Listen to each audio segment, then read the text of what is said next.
guys, welcome back to Magic TV. My name's Craig. It's 9 o'clock. It means it's time for a Talk Magic, and I am here with a legend in the British Magic community. This is a guy that has been one of the, if not the top dealers in the whole of the UK, one of the nicest people in Magic, and just an unbelievable guy. I am, of course, talking about the one and only Peter Nardi. Hey, Pete. Hey.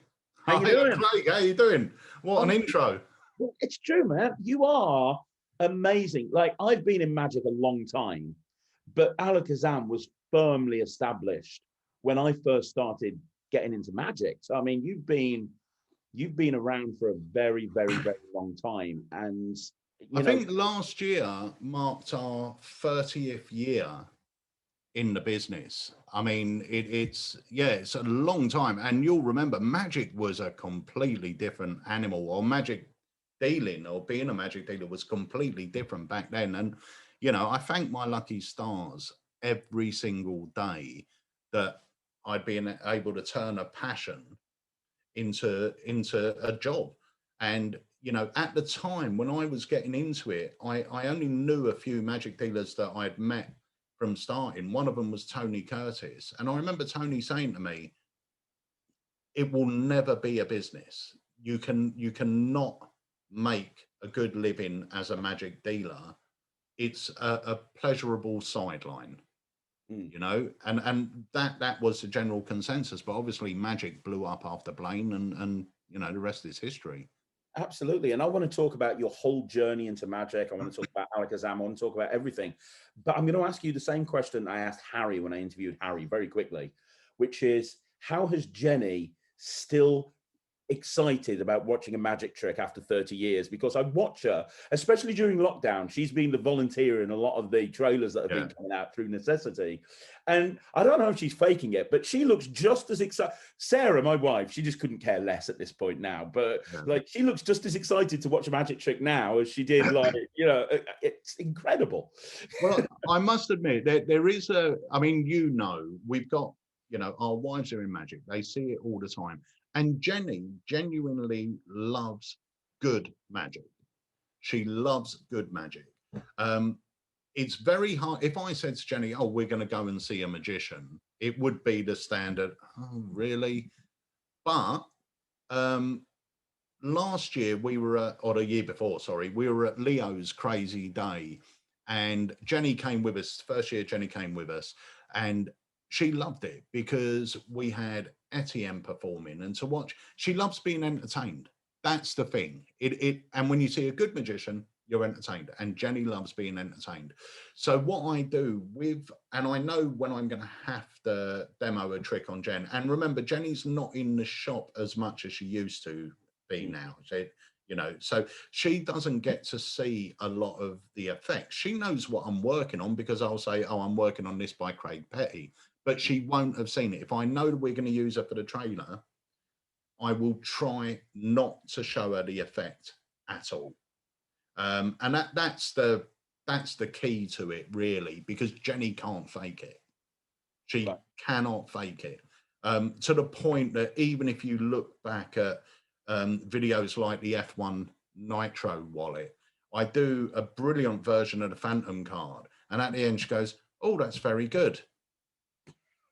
And it just stops there. It's almost like she wanted to say, now come and have your tea. It's that sort of thing. But if you don't show anyone, you've got that moment of surprise anyway, and they don't know what's coming.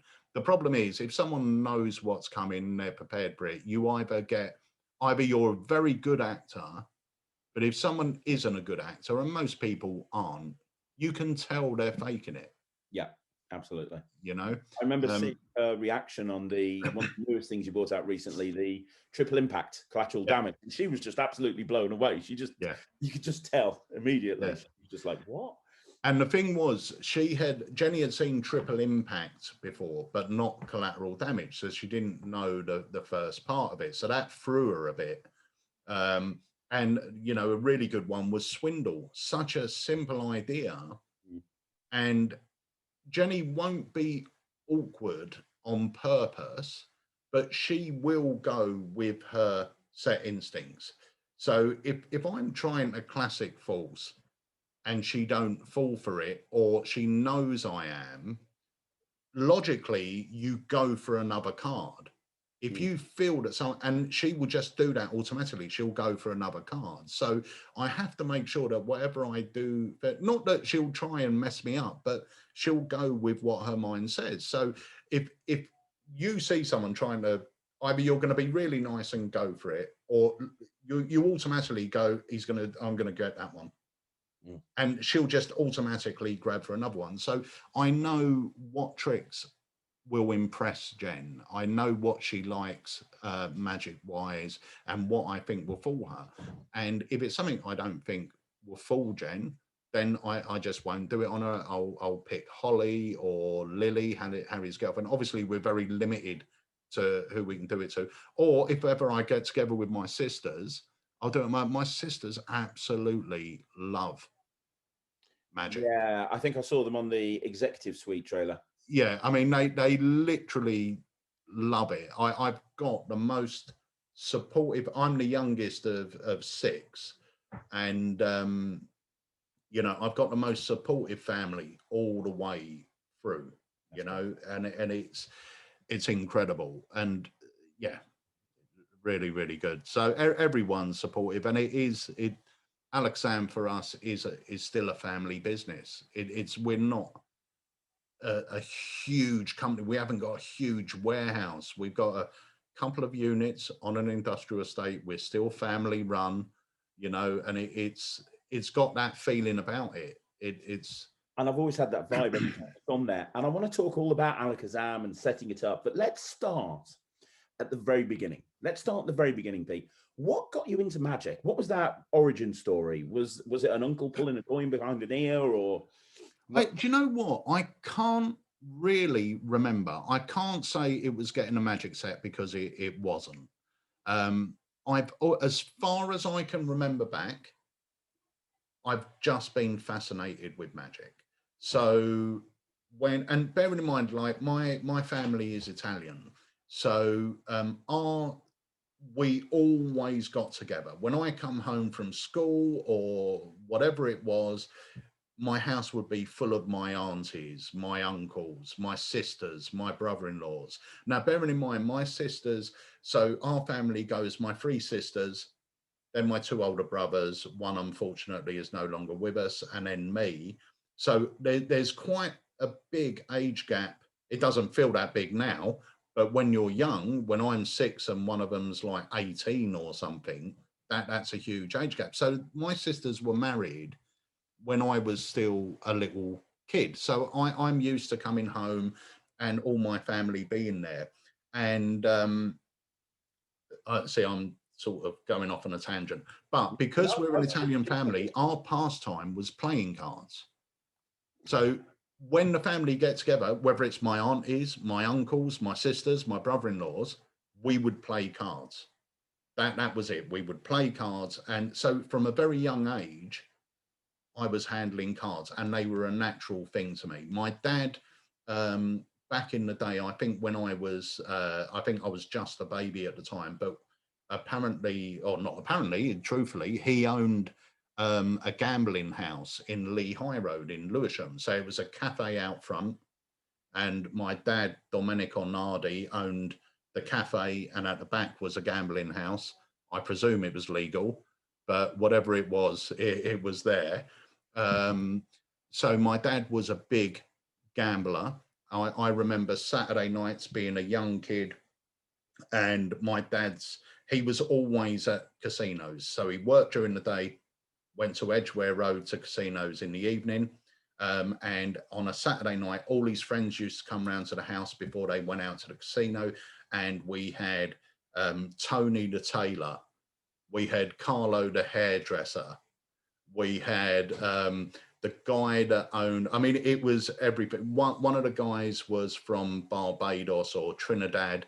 And I can't remember what he did, but we had one of my dad's friends was Chinese. He owned a Chinese restaurant. The other one, Carlo, who looked like something out of The Godfather, owned hairdressers. And, you know, you had all these big characters they would sit down, play poker in the house, and then head off down to Edgware Road. So cards were always a big part of my life, but I remember watching David Nixon. I remember watching Doug Henning, and Magic. There's nothing I can say made me love it apart from the fact I loved it. Yeah. I just loved it. It fascinated me. I believed it was real magic. You know, I watched this thing and I just watched people like Copperfield doing these things. And in my mind, they were the real James Bond. When you saw Copperfield and he would take a coin and do this and it's now a lockpick, in my mind, I'm thinking he's really doing that. If I met him, you know, that's what he would be doing. And I just always loved magic. And I was quite lucky that my mum and my family were very, very supportive. My dad died when I was 11. So even though dad knew I did a few card tricks, he never really saw me get into magic in that way. But my mum was very supportive, and she found in the paper magic lessons, and it was actually Jack Delvin, who was the ex-president of the Magic Circle, not back then, but you know, so I used to go to Jack's house and learn magic. I used to have magic lessons with him when I was I think I was about 8 or 9. Yeah. But then at about 12 years old, I sort of gave it up. I got into BMXing.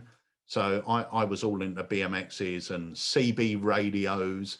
So there was other stuff to take up my time. And then when I hit about 15, once again, the same with magic happened with music. I heard electro, hip hop, as it's called now. But back in the day, it was electro. I heard my first electro tune and I was just hooked. And I heard this thing called scratching that these people were doing. And to me, I just heard music coming out of this scratching and I was just fascinated.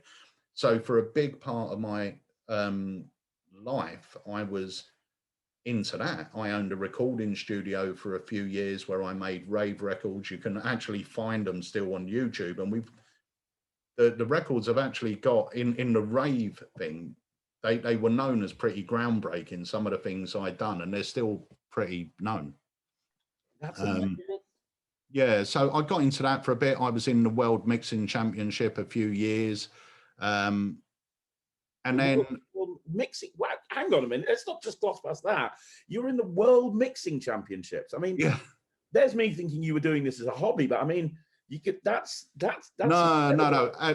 Back in the day, I was in the DMC Mixing Championship. So that would have been when I was 19, 20, and 21, I think. Wow. I never made it to the final. I sort of won a few heats, and there was a lot of, it was pretty weird because at the time mixing became very popular for a time, and there was a lot of pubs where pubs used to have pool competitions. There was these few pubs, like the more fashionable ones, I suppose, for the younger people, were having mixing competitions. And I used to go, and I was a bit of a hustler. So I just used to turn up at these pubs with my mates, get on there, do my mix, take me 100 quid and go. And it was, yeah, it was pretty cool. I weren't bad back in the day. I was pretty good. Yeah. Wow. So what made you come back into magic then? Because you're doing all of this really incredible stuff. You've pretty much now, if you're like 21, you've pretty much for about the last 7 or 8 years been out of magic completely. Yeah. What was that catalyst that drew you back in? So I always loved it. So I didn't follow it at all. I didn't follow it. If there was a magic program on, I'd watch it. But I didn't really, you know, I still did the odd card trick. So I still did the odd trick.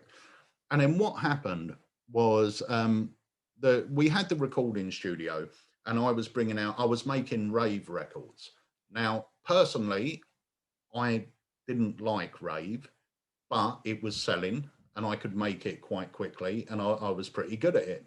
So I was more sort of funk, 70s disco, electro, hip hop. That was my scene, no sort of bass lines and everything else.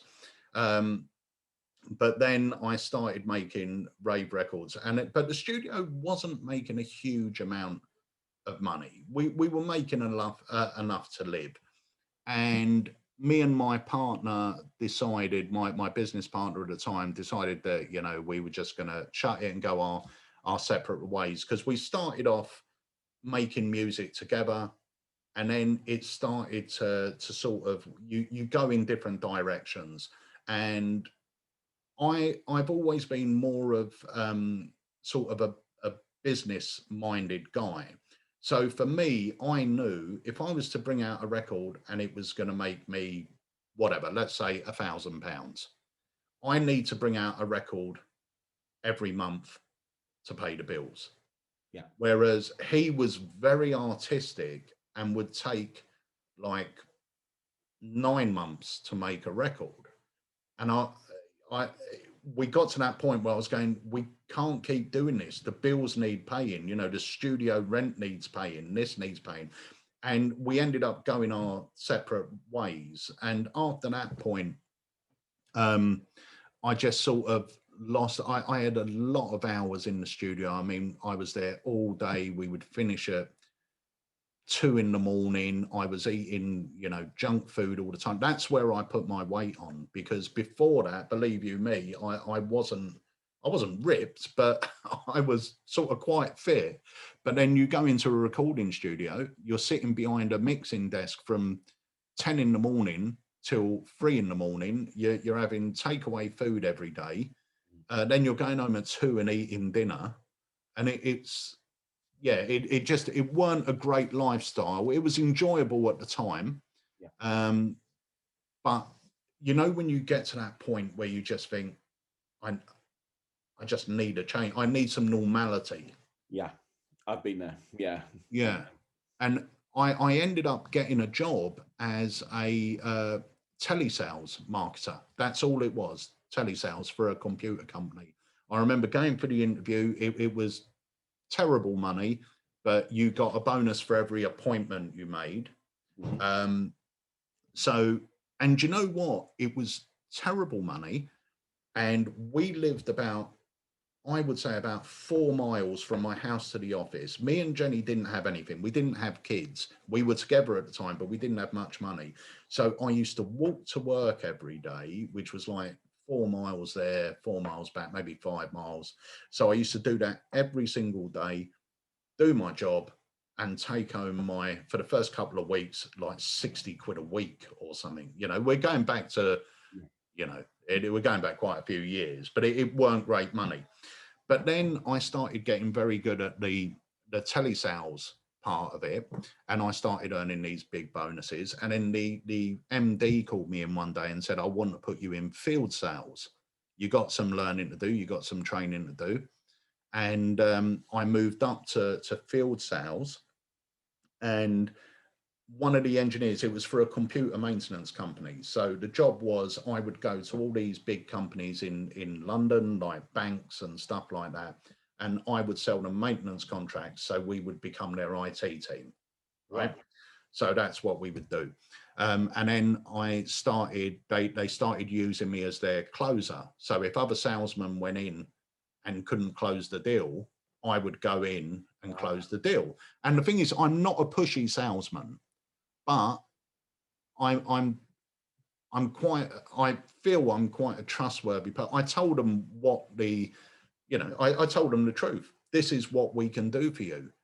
You might be scared that we're a small company compared to who you're using now, but because we're a small company, you're a big fish in a very small pond. You know, when you say jump, we're going to be there. And, you know, people love that. They love that. They know who they're going to talk to. So, so this is how I got back into magic, right? So it's a long story, but one of the engineers, I remember sort of, we were in the little tea room, not canteen, literally just a room with a microwave and a kettle. So we're in there, and I was showing someone a card trick, and he went, "Oh, do you mind if I show you something?" And I went, "Yeah, you know, what are you going to show me? You know, I'm Pete the card trick guy, you know, I can do 4 tricks. What are you? So he said, oh, he goes, it's not much. I'll just show you this. Boom, sponge ball. Right. So straight away I'm going, what the flipping hell's happened there? And he just goes into this amazing sponge ball routine, right? And to me, remember, I'm doing like 4 or 5 card tricks at this point. That's it. And usually mostly with a key card. I don't think we were talking double lifts or anything. We were talking key cards or self-working. So he's done the sponge balls. Then he done Rainbow Cascade, right? And my mind's just like, what on earth? And no, it weren't Rainbow Cascade. It was card warp. Wow. Right. So sponge balls and card warp. And my mind's just like, what the hell? So now straight away, I'm like, I need to learn. I need to learn this. Where did you get those from? And he said, Davenport's. And I went, but I used to go Davenport's. It's shut. And he went, no, it's under Charing Cross. I used to go when it was opposite the museum. And then I remember going there and it was shut down. I never knew where they were. So it worked out that I was a salesman in London, which meant I created my own appointments. I went to those appointments. So what I used to do is I used to create, and I traveled into Charing Cross. So I'm right there at Davenport's on a daily basis, right? So I used to do my appointments. So I had one in the morning, give myself a lunch break, and then one in the afternoon. And I remember this, it was a great time. I used to do my appointment like a little kid. I used to rush into Davenport's, sit there, watch some stuff, buy something. There was a little Italian deli round the corner, order my sandwich, order my cup of coffee, sit there and learn this trick during lunch. And do you know what? For me, it was such an amazing time. It was like being a kid getting that trick. Yeah. And then I found, so I was in Davenport's a lot. So there was a brilliant demo there called Paul Henry, who's phenomenal. He's still performing now. He's head of entertainments at a holiday park. But boy, his electronic release dem was the best I've ever seen. I mean, he would be walking around with electronic release on, being caught up on chairs and you didn't have a clue what was going on, right? He was great. Then after Paul Henry was Rob Pound. So I got really friendly with Bob Pound. And I used to be in there almost every day. And as an amateur magician, we all go through this cycle. We buy a trick. I would come home. I would learn it. I would show Jenny. We didn't have kids at that point. I would show Jenny. Jenny's mum and dad always come round at the weekends. I would show them. I would show my sisters and my mum. Now they've all seen it. Now my audience has seen my trick. So next week I need to buy another one. So every week I had a new trick. And that's how I started getting back into it. So the love never faded, I don't think. Now, so we're at a point where you're working as a sales rep in London, you're buying lots of magic, obviously you're improving as a magician. I'm going to ask you a question that I don't know the answer to because we've never spoken about this. I know you're an amazing performer and creator, and we'll get to this in a bit. Have you ever actually performed professionally, or did you become a dealer straight away? I don't know if you've ever performed professionally. I'm guessing you have, because you can't have the skills that you've got without not going out and having that experience, but I don't know. Yeah, no, I did. So what happened was I was buying all these tricks for myself, and my love for magic was just growing. Like everything I did was magic. And I always tell this story, and it's absolutely true. And I'm sure everyone that's watching this will have the same sort of story. I used to go out with every trick I owned in my pockets. Yeah, literally. And God help anyone that asked me to see a trick, because they would see more than one trick. They would be there for hours, right? And I loved it. I just loved magic. And at some point, my mum was always a bit of an entrepreneur. She always was. So she was a very hard worker. I mean, I remember when I was a kid, my father died when I was really young. My mum had 2 jobs. We never, she was always there for me. I'm not saying she was out working all night, she was always there. I wasn't a latchkey kid or anything. I had the best home life. Me and my mum were great mates. And mum was, when we were very young, mum was very, very strict, very strict. And as mum got older, or sorry, as I got older, I think we started becoming, rather than, no, that's wrong. We're always mum and son, and we've always got our love for each other, but we started becoming best mates because because I was sort of the man of the house. So, I was the one when mum was going out, I'd go out with her, if we had a meeting at the bank, she would take me along, and she started speaking to me more like an adult. So, I don't know why I got onto that. I don't even know what we're talking. Oh, dealer. Becoming a professional magician. So mum was always an entrepreneur, and I was showing mum these tricks, and I sat there and I thought to myself, if I was mum, I wouldn't be buying these tricks from the shop. I'd be buying in. I worked out I could buy in 3 units as a wholesaler, keep one for myself, sell the other 2, and I've got mine for nothing. So it was purely a little business thing, and it was different. It was different back then. The business was different. There weren't as many tricks coming out. There was you'll notice there was mostly one good trick coming out a month. Yeah. And they had time to breathe. Now there's 30 tricks coming out a day. It's a different kettle of fish now. But yeah, I started being a dealer, but it was very, very small fry. We're talking before the internet. It was all done on these little leaflets that we would photocopy. So I would type them out on a computer, print them out, go to a photocopying place, photocopy them all, sit at home, stapling them, stick them in an envelope, send them out. And then you would get orders for 4 days. And then it would stop until your next newsletter went out.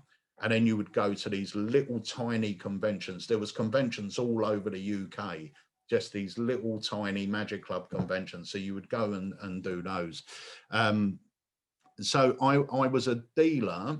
And then when we moved to Ashford, which was in 2000, because I'm from South London, I was brought up in Lewisham. And when we moved to Ashford, I joined a Magic Club. And I hadn't performed professionally, but I had a friend who had a magic dealership. You might remember them. They were called the American Magic Company. I do remember them, yeah. They were in the UK. It was a guy called David Illage. And he was quite, when I was starting out, he was quite big. He was a decent size. And we started chatting. We become quite friendly. And I remember him ringing me up one day and saying, Peter, you've got to get out performing. Get out and start performing. And I went, oh, I don't know. Because it seems like quite a massive step. It does seem like quite a massive step. And I went, oh, I don't know, Dave. And he said, honestly, get out there and do it. Because he had just started. He was a dealer. He started doing kid shows. I knew I weren't a kid's magician. I knew I weren't. But then he started doing close up as well. And he said, Peter, just get out there and do it. So I came to Ashford. I joined a Magic Club. And I remember going into the Magic Club, met everyone, showed them what I could do.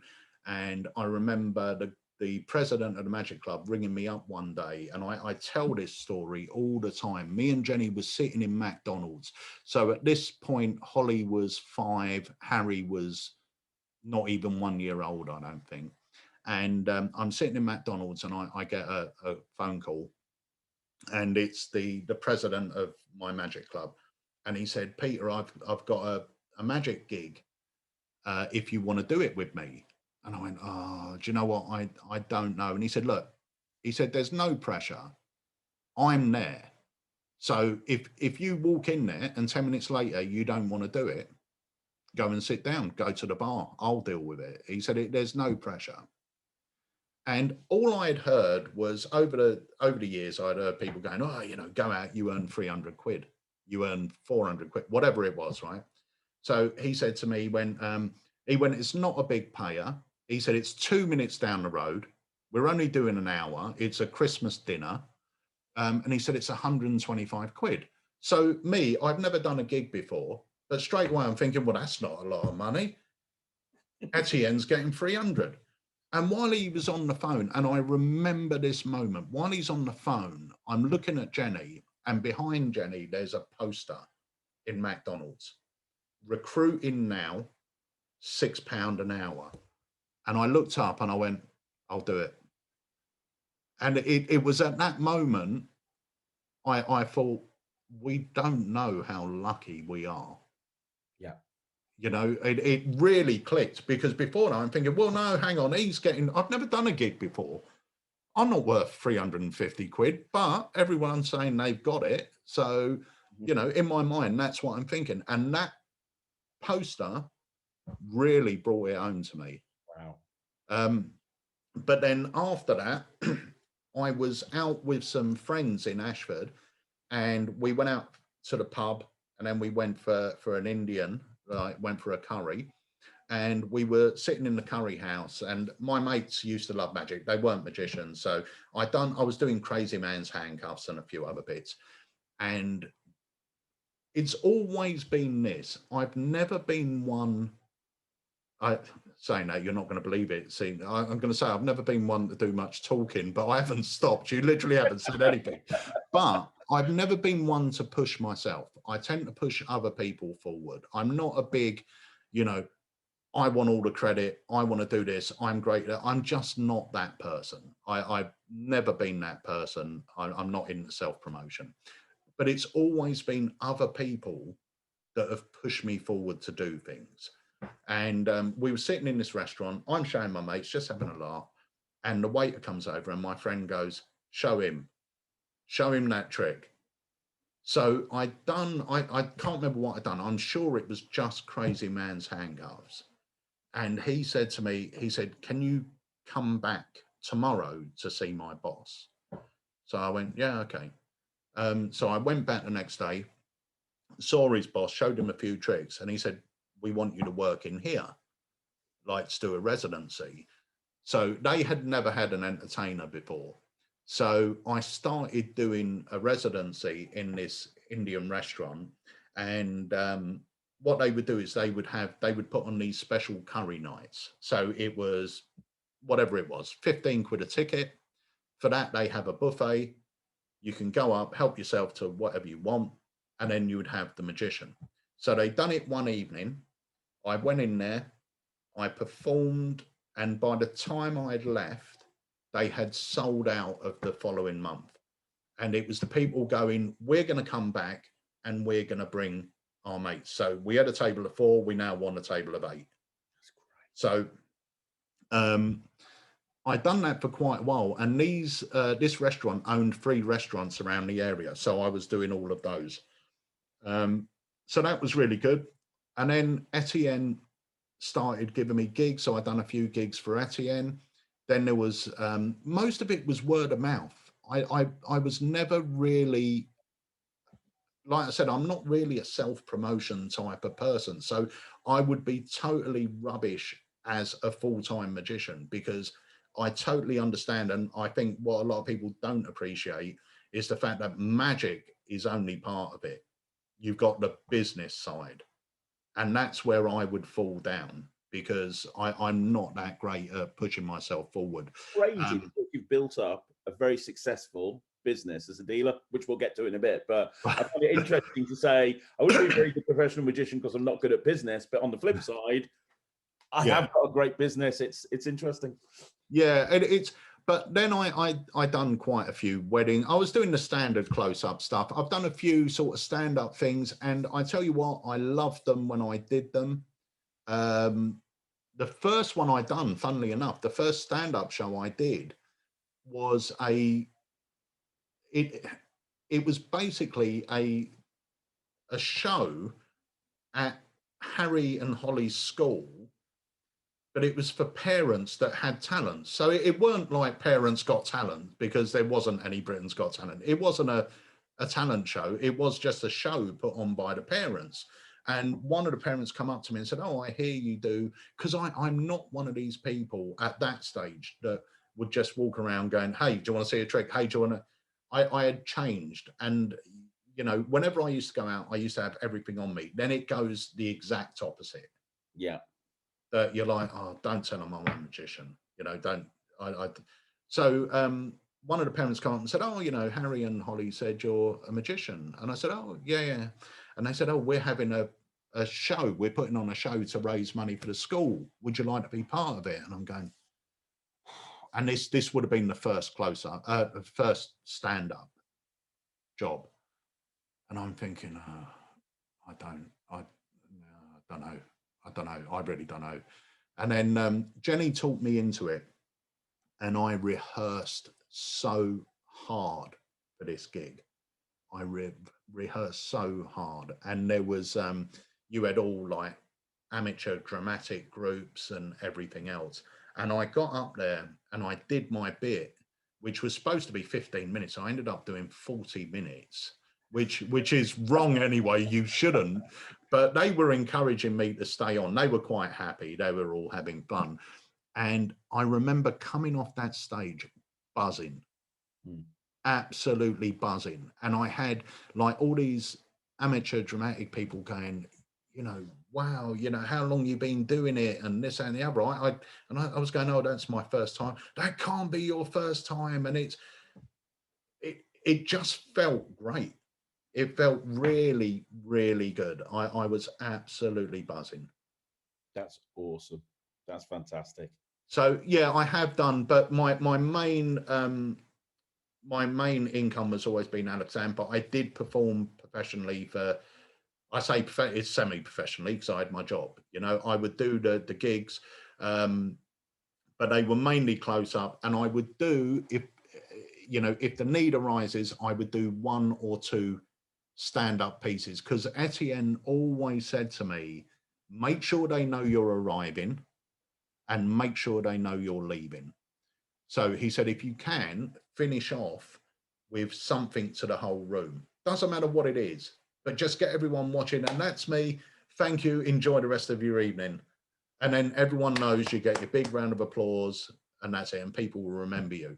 So I always tried to finish with something. No, it doesn't matter what it is. Obviously, it's got to be something they can see, but try and do something for the whole room.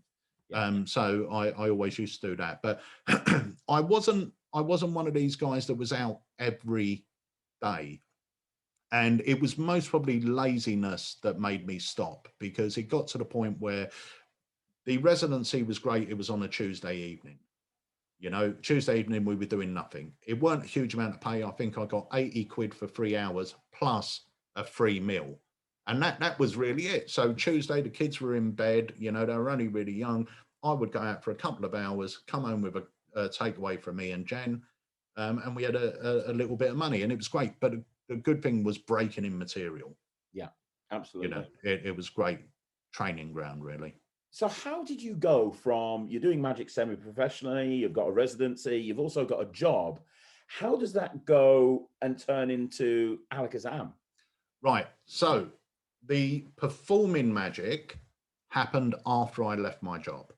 Right. So let me get to the transition bit.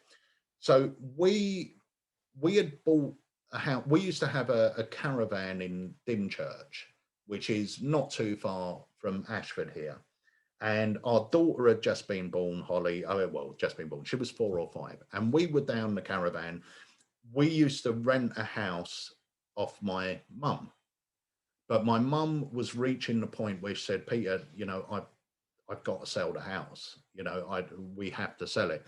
She offered it to us at a really good price, but we just couldn't afford it, because both myself, Jenny was a dental nurse, but she was only sort of working. She was working full time, but we had Holly.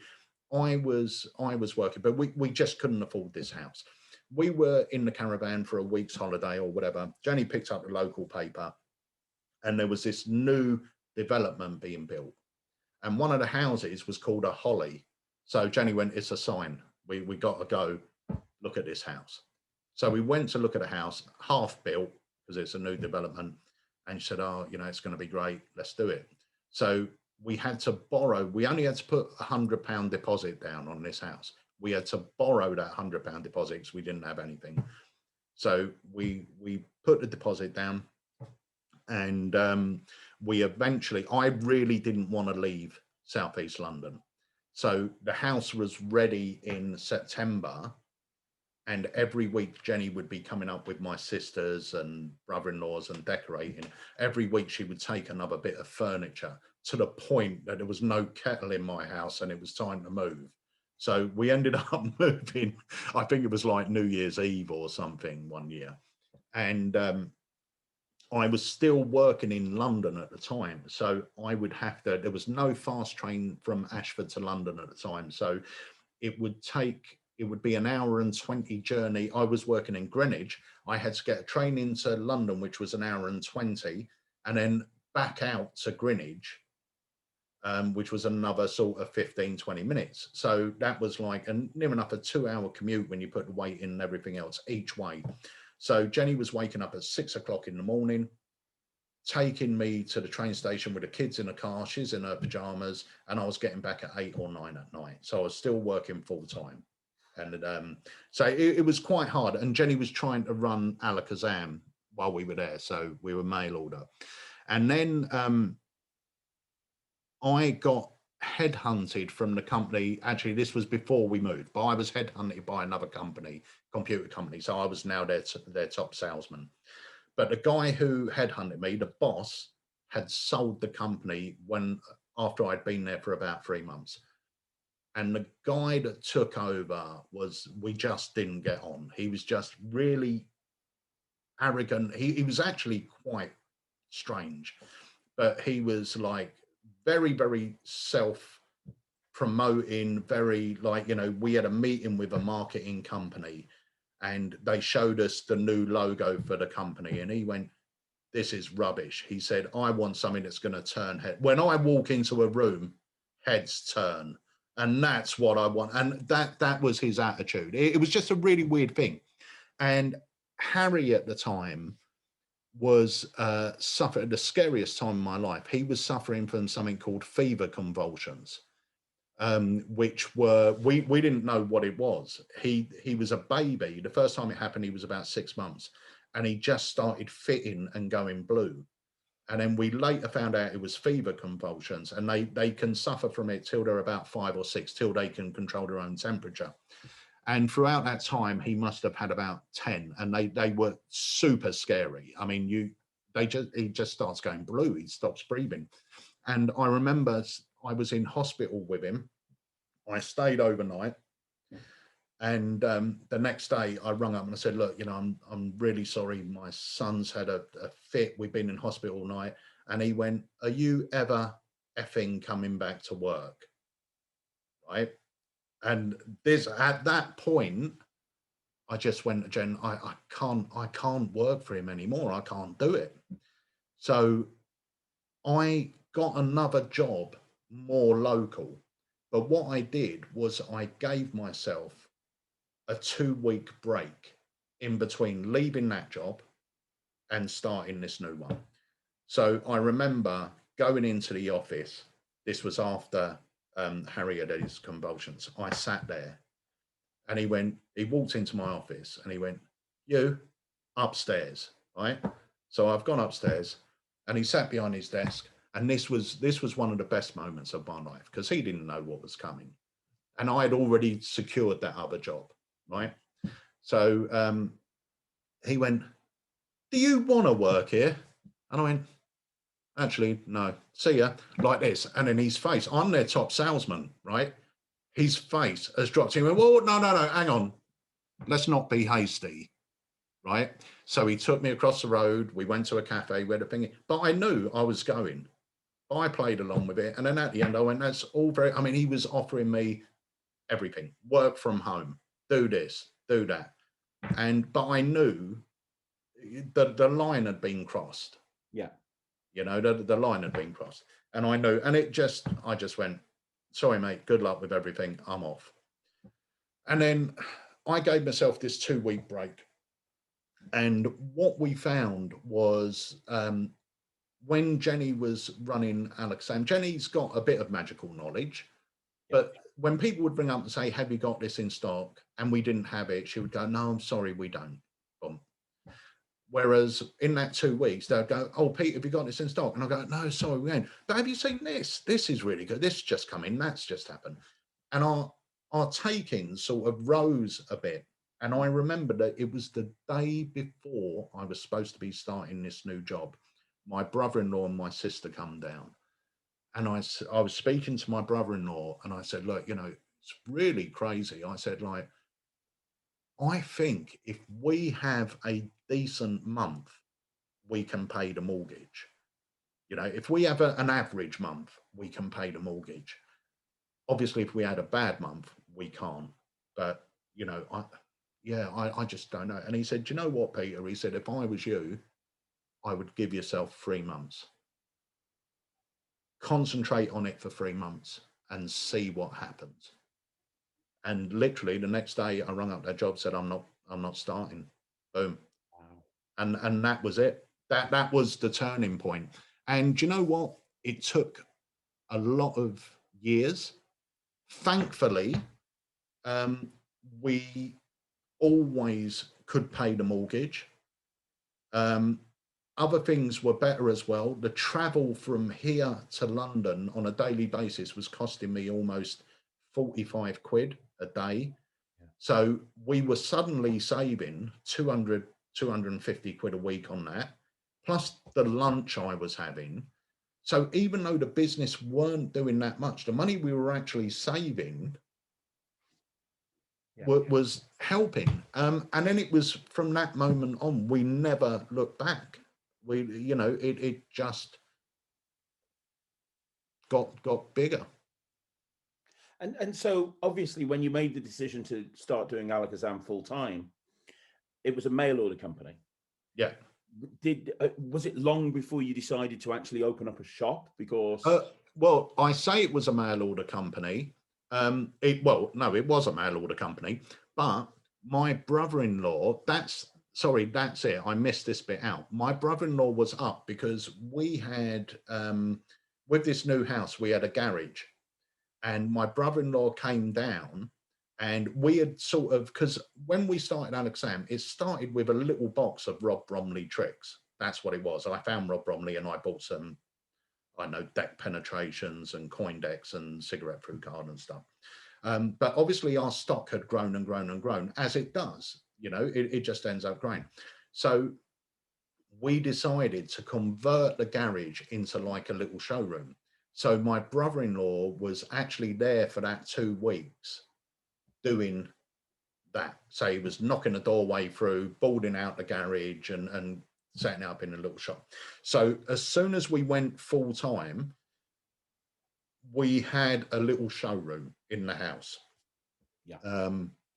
So we used to have people come into the house, but it was an open plan sort of front room. It was a tiny house, but you had to walk through the front room to get into the garage. And, you know, eventually that becomes a bit much when you're trying to feed the kids and you just got loads of blokes walking through the house. But, you know, we were there for 2 years. We sort of run it from there. And it was great. They were, do you know what, mate? They were very easy, great, oh, not easy, but they were great days. I mean, I remember the summer, we would drop Holly off at school.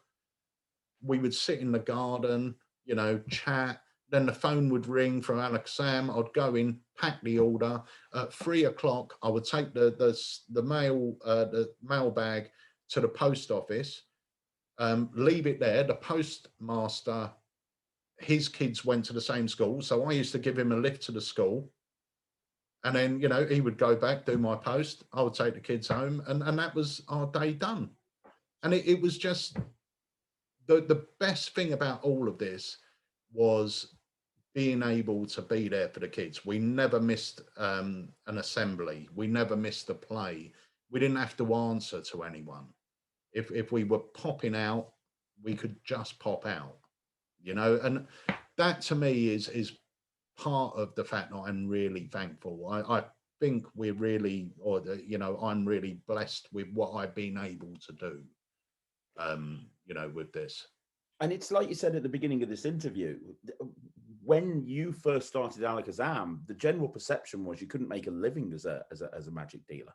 Yeah. And yet you did. You built up this big company. And you know, when I came into magic, there were probably 2 or 3 big companies that you considered in the UK that actually produced, and you were one of them. And I think it was probably you and Mark Mason and you know, maybe Jokebox Magic up at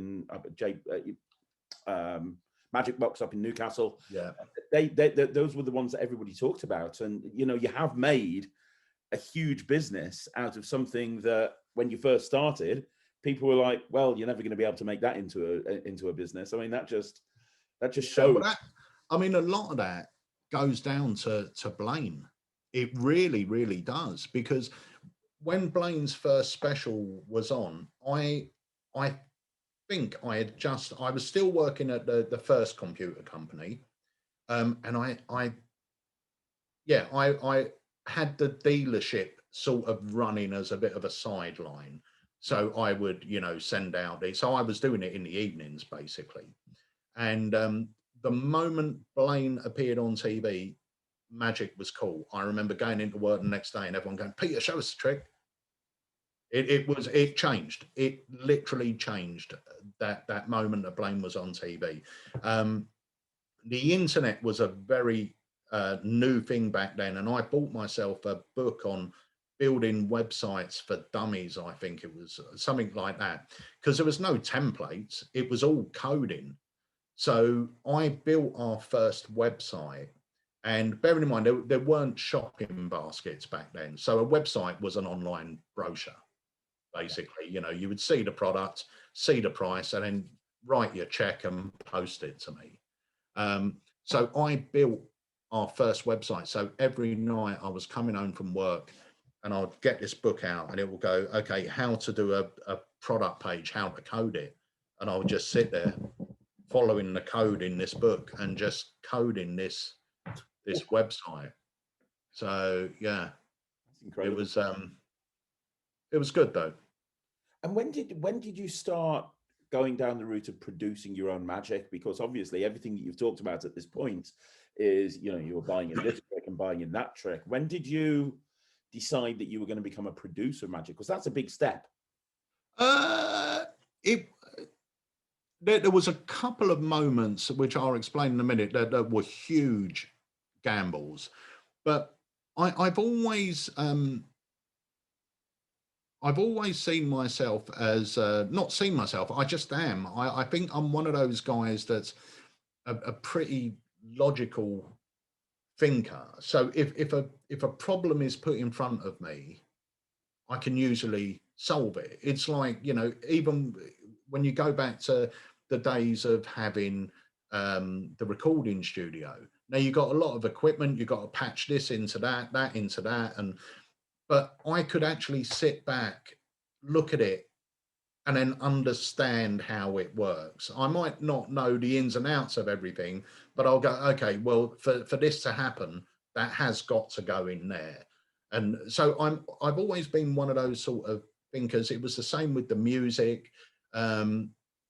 And it's the same with the magic. I started, my love for magic now is an admiration for method and thinking. And I love watching a great trick. I love having that visual moment, but I also get very excited by method. A lot of magicians get let down by method. I think a lot of magicians still expect this to be real magic. Whereas I get excited by method. If you showed me something and I went, that's great, and you went, yeah, but it's only this, I wouldn't go, oh, I'll go, oh my God, that's so great. How can you do that? Will excite me. So I always liked putting things together as well, like I said, with the music and everything else. And it was the same with magic. I just saw a couple of tricks, and when I started getting into it, my mind then automatically started going down the route of, oh, if I put this presentation. So the first trick I ever produced was, God, that must be 20. It weren't a great trick. It must have been about 28 years ago, called Manor House Murders. Okay. Right, because I'm a big fan of whodunits. I'm a big fan of things like Hounds of the Baskervilles. That sort of picture of the fog, the old house. So I came up with an effect I called Manor House Murders, where basically there'll be a couple of, I got all these caricatures, professionally drawn caricatures, and basically they pick a weapon. So it's a bit like Cluedo.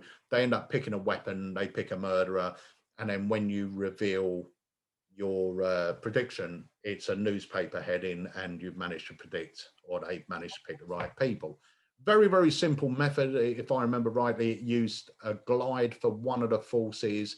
It used a tip over switch wallet. You know, the wallet that's the same on both sides.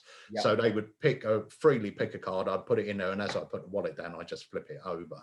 So it had a couple of nice, basic but nice methods, and so that was the first one. I produced that, but back in the day, that was I'm trying to think what the timeline of that is, but you didn't have to produce that many because you would never sell that many.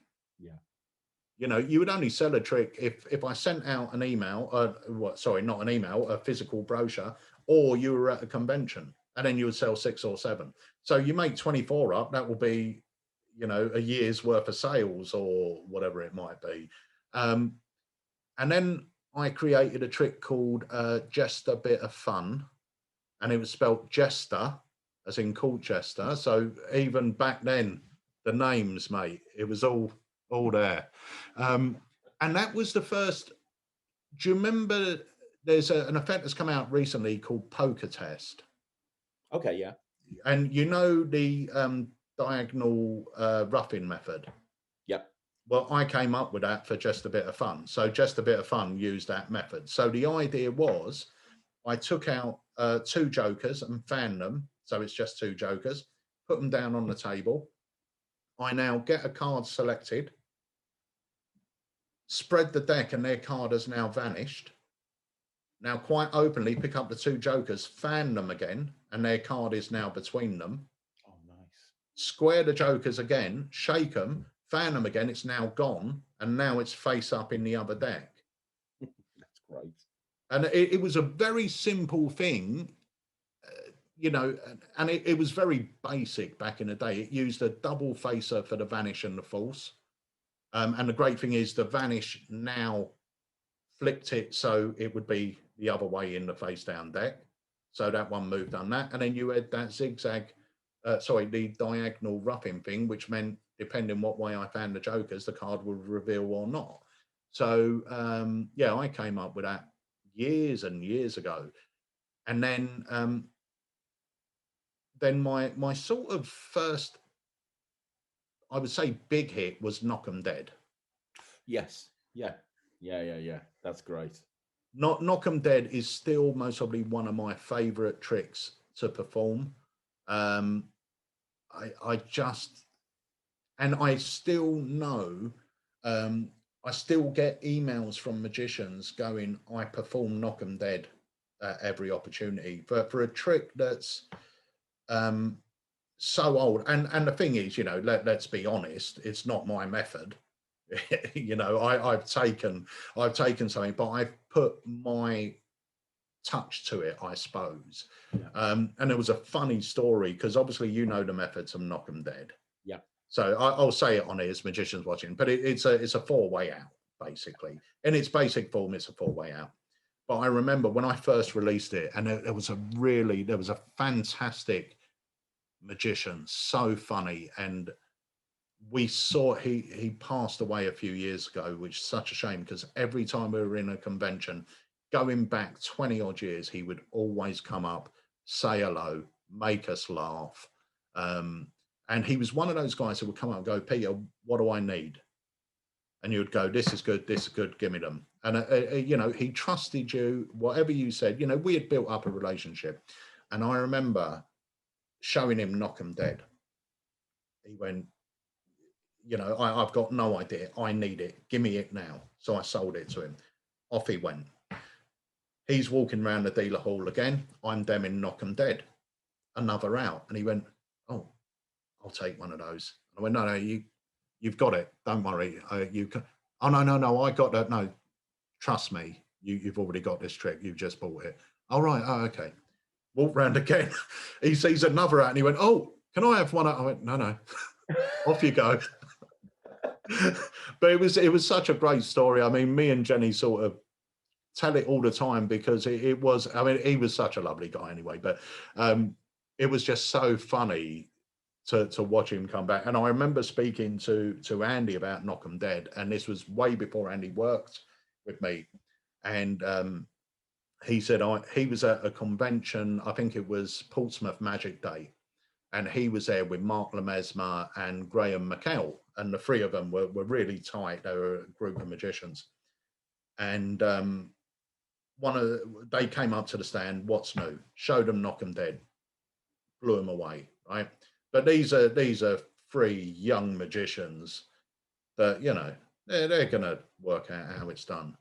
So they've gone off, seen me demming it again, come back over to the stand, watch what happens, same out. Gone off, come back again when I'm demming it, same out. This happened 4 times to eventually when we've got no idea what you're doing, we'll buy it. That's brilliant. That's so funny. It's you know, it's great. I've had so many good times with it all and everything. But yeah, that was creating, and then Knock 'em Dead, I think, was the first thing that sort of put my name on the map, I suppose, as a creator. Then when we moved to Ashford, I created the MindSpy wallet. Now, bearing in mind, when the MindSpy came out, there hadn't been a peak device for maybe 20, 30 years. And the MindSpy, all the peak wallets, I'm going to say it, and I'm going to take credit for it. I think all the peak wallets on the market now have come, not copied, I'm not saying copied, but when the MindSpy came out, that's when other people went, oh, yeah, let's do a peak wallet. Because there was none before that. You know, you had the old Jack's wallet. Peaking wasn't it was a thing, but you know what I mean. It wasn't in fashion. It wasn't a thing that people were following. We bought out the MindSpy, and then people were going, right, peak wallets. And then you had the thingy of them. So I will. So I don't like to say things like that, but I will say I think the MindSpy was a big inspiration for the MindSpy and the Assassin. Yeah, those are the 2 wallets that, for a long time, everybody just had. It was those 2 wallets that you had to buy if you're into mentalism. Which actually, let me ask you a question. When did you gravitate towards mentalism? Because I know you've created a lot of stuff that's non-mentalism based, but a lot of people think of you as a mentalist, and a lot of people actually think of Alakazam as a company that produces quality mentalism. And, you know, obviously there's tons of stuff that's not mentalism that I can think of just off the top of my head. Yeah. You do have a reputation of being the company that kind of focuses. Yeah, do you know what? I think I've got a personal love for mentalism. I like mentalism. But when I was out performing, I would be performing magic. I didn't go out as a mentalist. I used to perform mentalism at the gigs, but they would be either in the walk around before or after the tables, because I know if I've got 4 minutes on a table, it's going to take me 5 minutes to explain what I want them to do, and then only one person's really going to get the impact. Whereas you can go up to a table, you do a sponge ball routine, you do an ambitious card, you do Chicago opener, everyone's seen it, you're getting applause, you're getting wows, and you can move, you can hit so hard and so fast with magic. Yeah. And for me, and it's most probably a little bit of a mental block for me. But if I do mentalism, I want people to believe that I am really doing it. I don't want people to think it's a trick. Yeah. So I would always separate it. So my table stuff was all right. I might do invisible deck, but you know, we wouldn't go into things like Hollywood or bust or stuff like that round tables. And chances are it would have got a great reaction, but I didn't feel, for me, that was right. I just went in there, done my magic, hit hard, hit fast, moved on. But afterwards, I would, if people went, oh, can you show me something? I'd go, I'll tell you what, let me try something on you. I've got no idea if this is going to work because you know, and then I would go into Hollywood or bust. Yeah. And it's because I framed it as that, look, you know, this is just an experiment. I don't know, we might have some interesting results. If it does work, it's going to be phenomenal, but we'll try it out. And people would go like, I can understand that you can learn to do stuff with cards, but how? Have you just read my mind? They would separate it as two different things. So yeah, I think I've just had a love for mentalism anyway, but I've also got a love for magic. And it just seemed like, I think most probably what it was there weren't too many producers. That's the thing. I think there weren't a lot of producers back then. Mark Mason used to produce some phenomenal, still does, phenomenal stuff. And I was, I think Mark, to me, I mean, me and Mark are very good friends, but I would say Mark was a mentor to me unknowingly. Because when I interviewed Mark, he was so complimentary about you. He said so many nice things about you. I must have been the bane of his life when I was getting back into magic, because you know what, I used to ring up the shop every day, and he didn't know who I was. I was a punter, and I'd get his brochure and ring him up, and Darren would answer. I'd go, oh, is Mark there? I only want to speak to the top guy. Do you know what I mean? And the thing is, it's like, tell him it's Peter. And he's going, Peter who? Who's this Peter? He's a southerner. We're up in Blackpool. But Mark was, and I've said this to Mark loads of times, when I started Alakazam, I used to go to Davenport and I used to go to International Magic. Both fantastic shops. Neither would get the new Magic. So we would get Magic magazine, flick through it, brand new trick by John Bannon. Davenport's, have you got it? Oh, no. International, you got it? No. Mark Mason, you got it? Yeah, of course I have. All right, send me it down. Boom, right? Everything in that magazine, Mark had. Doesn't matter what it was. I just saw Paul Daniels do a trick on TV. He had 5 cards and he run his finger down, it turned into a royal flush. Yeah, zapped, I've got it. Okay, send me one down. And it was like everything you wanted, Mark had it. So when we started Alakazam, the idea was whatever you wanted, I either have it or I would get it for you. And for people watching this, I think they need to understand this is really before, you know, these days, Murphy's are like the big overarching wholesaler, but that wasn't like that back in the day. No, there wasn't. Yeah, there wasn't Murphy's. Mark Murphy was part of A1 Multimedia with Mike Maxwell. So they used to produce videos, video cassettes, and a couple of tricks. And then you had L&L. And back in the day, and I say this and people sort of don't believe me, but I could perform almost anything off any DVD that came out, barring Ray's Rise. And, you know, almost every trick that came out, I could demonstrate. And that was because there wasn't the quantity. A1 Multimedia would release a set of DVDs every quarter or a set of videos, and so would L&L. So worst case scenario, you've got 2 sets of DVDs coming out in a 3-month period. Yeah. It was different. It was different. And so, you know, when you came up to my dealer stand and said, you know, can you demonstrate this? Yep. Bang. Can you demonstrate that? Yep. bank because there wasn't people come in the shop now and they go, oh, I've just found this thing on your website. It's on page 675 of the close-up magic. Can you demonstrate it? No, no, I don't know. I don't even know what it is.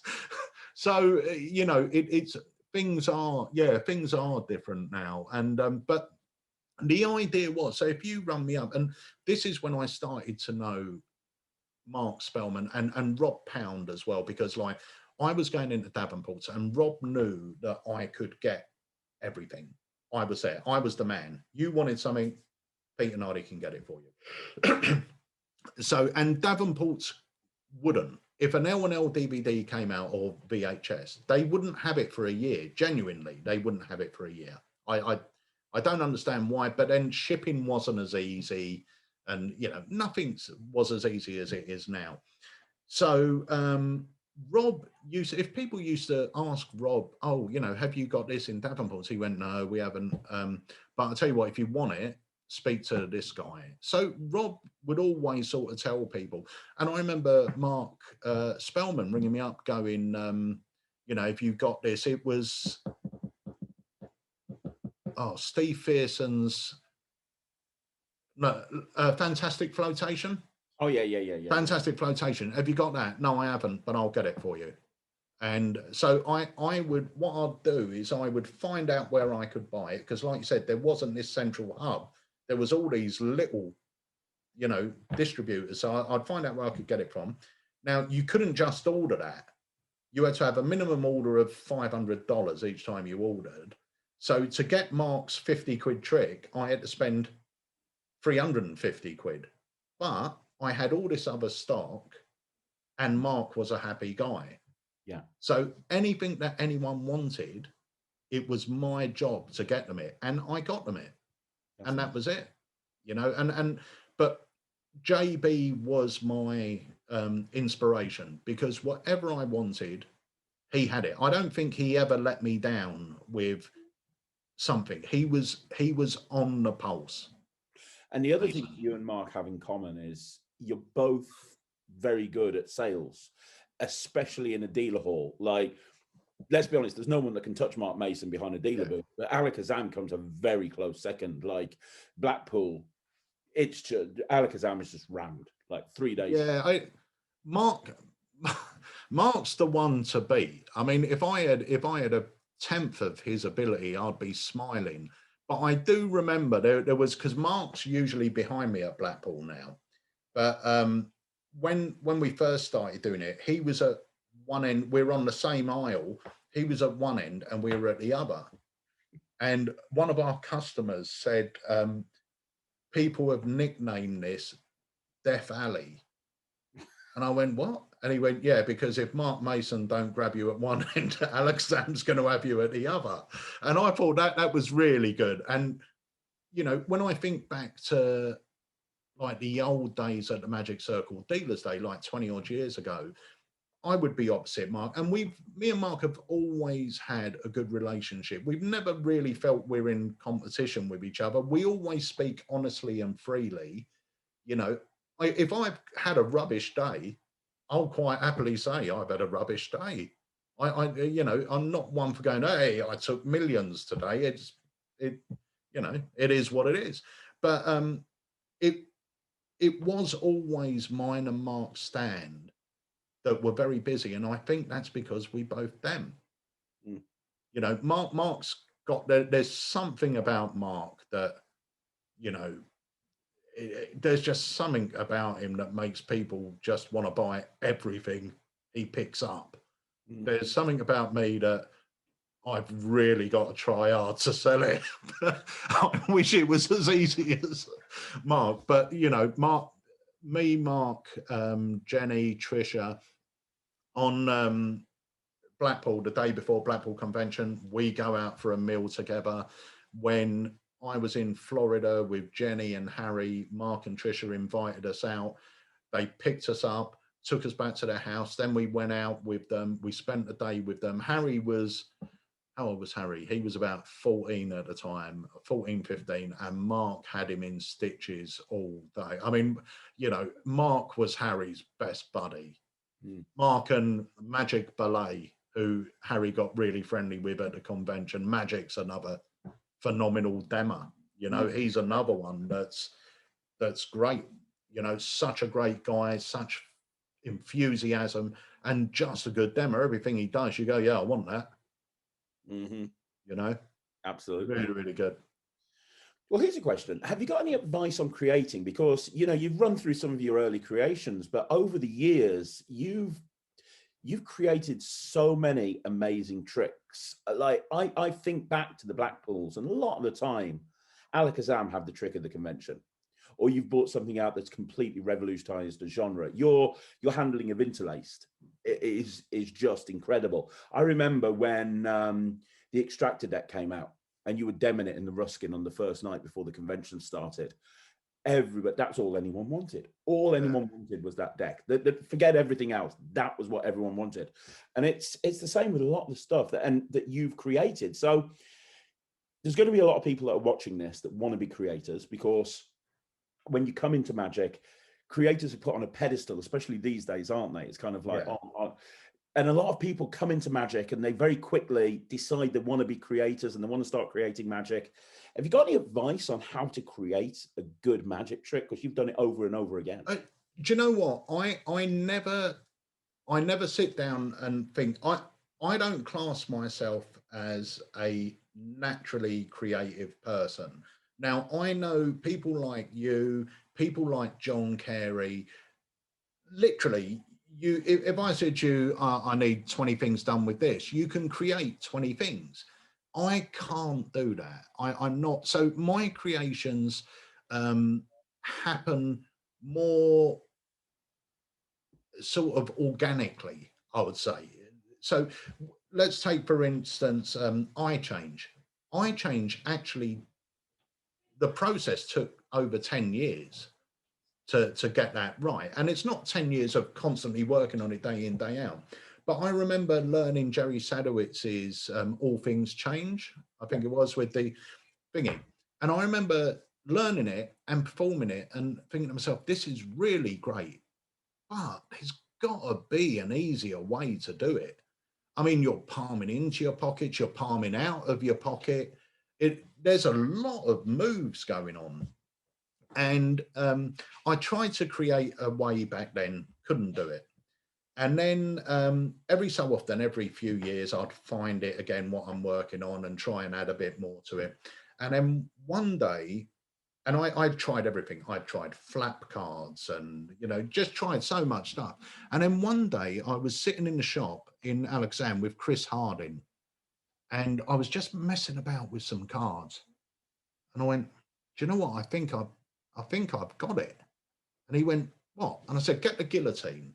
So we made up these really, I mean, the stack of 4 cards was like that thick, where we had literally chopped and stuck and everything else. But it all just fell into place. The whole routine just fell into place. Once I had those gimmicks and I had devised those gimmicks, the routine just fell into place. And it was, so for me, it sort of happens organically. I wouldn't say naturally, but it happens organically. It's like either I'm trying to improve something that I want to perform myself. I never, ever think to myself, I need to create something because I need to sell something. Yeah. So I'm not a creator for the sales. The sales come if I think if it's got a place. Believe you me, I think the best thing you can learn about creation is being able to turn down your own ideas. Yeah. I think that's the biggest thing, because the hardest thing when you create is we get a little bit blinded by our own effects, and we get a little bit, whatever, you know, we all go through it. You create something and you think it's the best thing since sliced bread. You show your mum, you show your auntie, your brother, and they all go, that's the best trick I've ever seen. It most probably is, because it's most probably the only trick they've ever seen. You know, you've got to have that sort of level where you understand whether it is truly, it could be a great trick, but that doesn't mean it's a great trick to release to the Magic community. You know, for us, we're very Alakazam is very particular with what we release to the Magic community.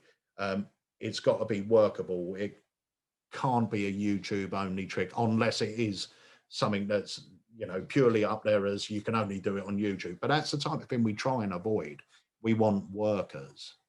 But that's the thing that I respect so much about Alakazam. You know where you're going to stand. Now, people might watch an Alakazam trick and think, well, that's not for them, and that's fair enough. Not every trick's for everybody. But you know that when you go and watch an Alakazam trick, it's going to be commercial. It's going to be workable. It's not going to be a brain fart. It's going to be well thought out, and it's going to be something that you can actually work in the real world. And you know that from all the different things that you've brought out over the years. Yeah, I mean, do you know what? I think part of that's from my sort of sales background as well. There was a couple of things. I always wanted people to understand the value of the product the moment they take it out of the envelope. I think we were the first, Richard Kaufman has said we were the first company that, well, he said we changed Magic. We were the first or Magic dealing. We were the first company that done color packaging as far as I'm aware. So, and that was from this, before that, everything was in a grip seal bag, photocopied instructions. And I wanted products that looked like you could walk into any shop and pick it up off the shelf. And it looks like a proper thing, you know, you're buying a proper thing. So we looked at color packaging. We went down that route. We were the first ones, as far as I'm aware, to do like video instructions with stuff to make things easier to learn. So I think we've always pushed to be ahead of the game.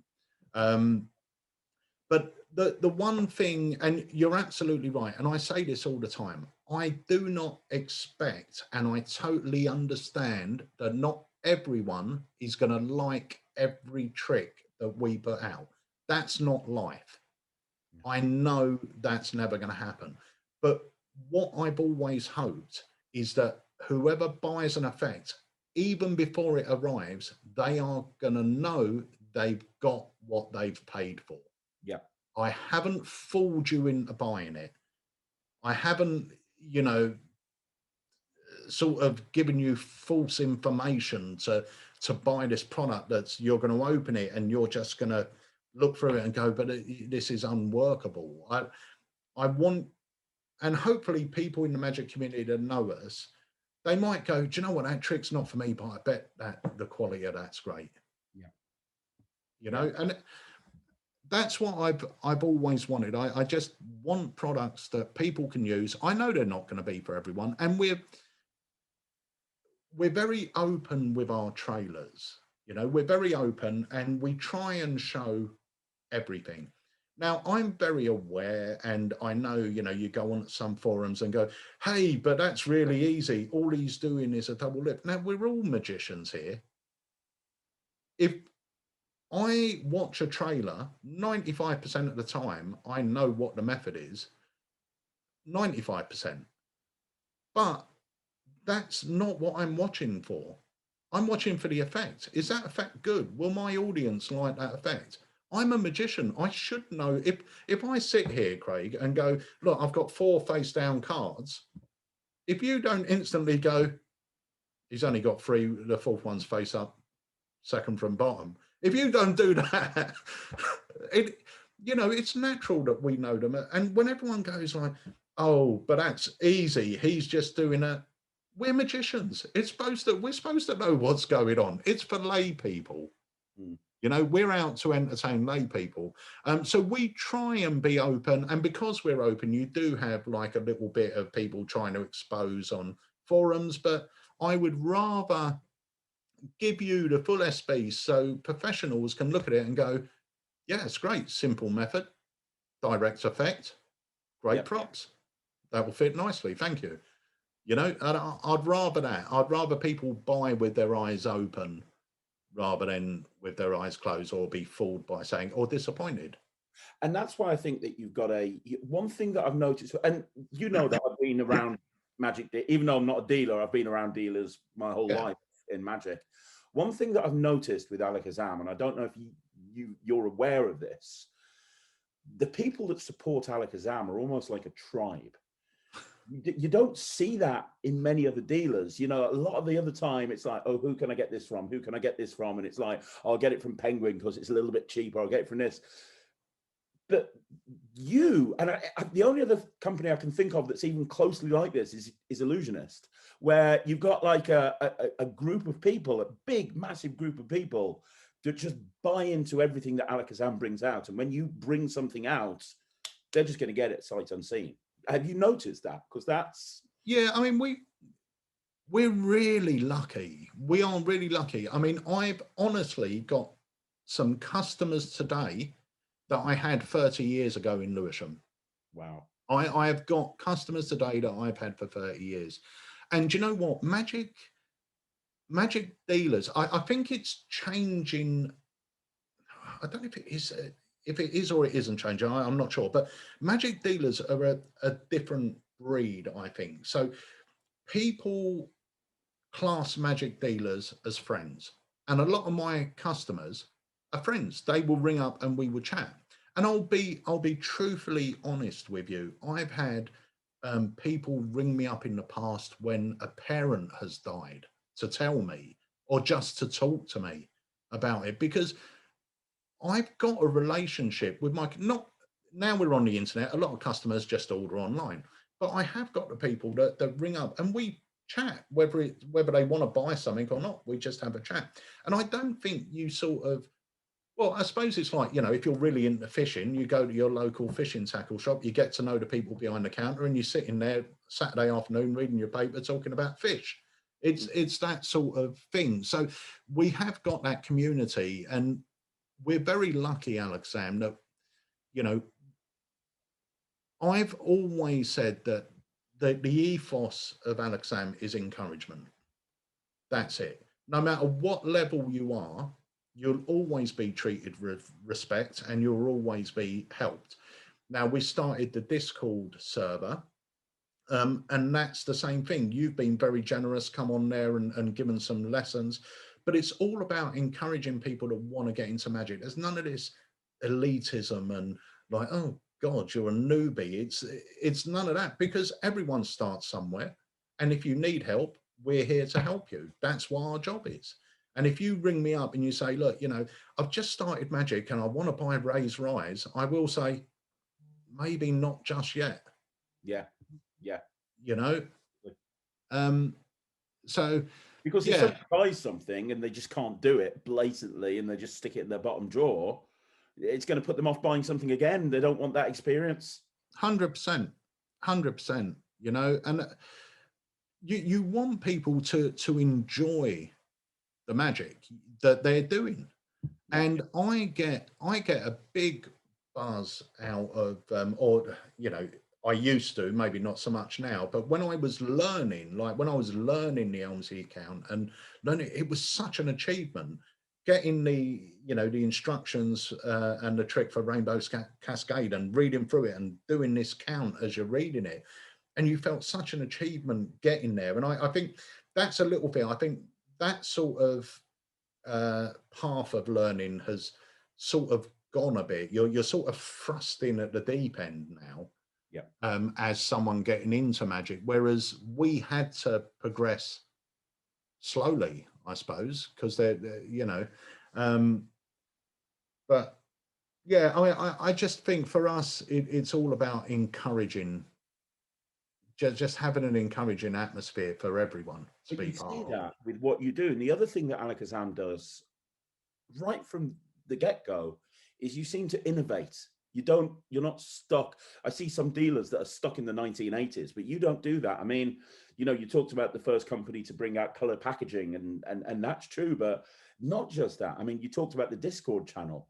Nobody else is doing anything like that. You've got your monthly jams, you've got your weekly live shows, you've got your product launches. You were one of the first companies to put together an academy style program where people can have a live lecture and they can be involved in all of this stuff that you do. You're constantly innovating. You never rest on your laurels. You're always looking for how to kind of improve the customer experience. Well, the thing, I love technology. I love technology. So I'm always looking for the next best thing. I'm, you know, that's my personal love. I love tech. I love gadgets. And, you know, the streaming thing, we started streaming, what, 4 or 5 years ago. And that all started with a little Mevo camera that you could go live on Facebook. And I bought one of these cameras, but for about 3 or 4 weeks, we were too scared to go live. You know, we didn't we didn't know what going live meant or anything else. And then we went live one day, and I get very obsessed with stuff, like really. And we went live one day, and I thought, I love this, but I wish I could do this, this, this, this, this, this, and this. It's never enough. I always want more. So then I started researching, and bearing in mind, you know, nowadays you've got things like Ecamm, all these sort of consumer streaming software. You didn't have it 5 years ago. It was like professional gear. That's what you had, professional software. It wasn't a thing. Streaming for consumers weren't really a thing, apart from that Mevo. So I done a lot of research into different streaming software, different cameras. We wasted a fortune in different cameras because, you know, first of all, someone said to me, all you need are webcams. So I went out and spent 800 quid on webcams, and they were just terrible. Then I went out and bought camcorders, which did the job, still not as good. And then I got a company in, and a company said, please try this camera out. And I didn't like the look of the camera. I just said, it just looks rubbish. And he went, try it. And I put it on, and it was a game changer. They're the cameras we use now. And you know, they're very expensive, but they are phenomenal. And in the studio, we've got 6 of them, I think. Like, so we've got like the overhead cam, you have the straight on cam, then you have a lower down one, then we have one in the performing area, then we have one on the top table. And yeah, the Academy, you know, to be honest, Penguin had the Penguin Lives. And we always liked the idea. There was a few things that there was a few things that, not that saying I didn't like it doesn't mean they're bad. So I'm not sort of putting them down. But we had Murphy's come to hire the studio when they were doing the UK at the tables, which you did one. Yeah. And I was hosting Mark Spellman's one. And I remember at one point, me and Mark were discussing a trick, and they stopped me and went, yeah, not so much talking, we just want more tricks.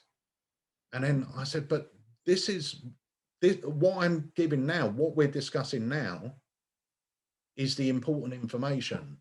And they went, yeah, no, just want the tricks. And at that point, and I can understand it from their point of view, I can understand it.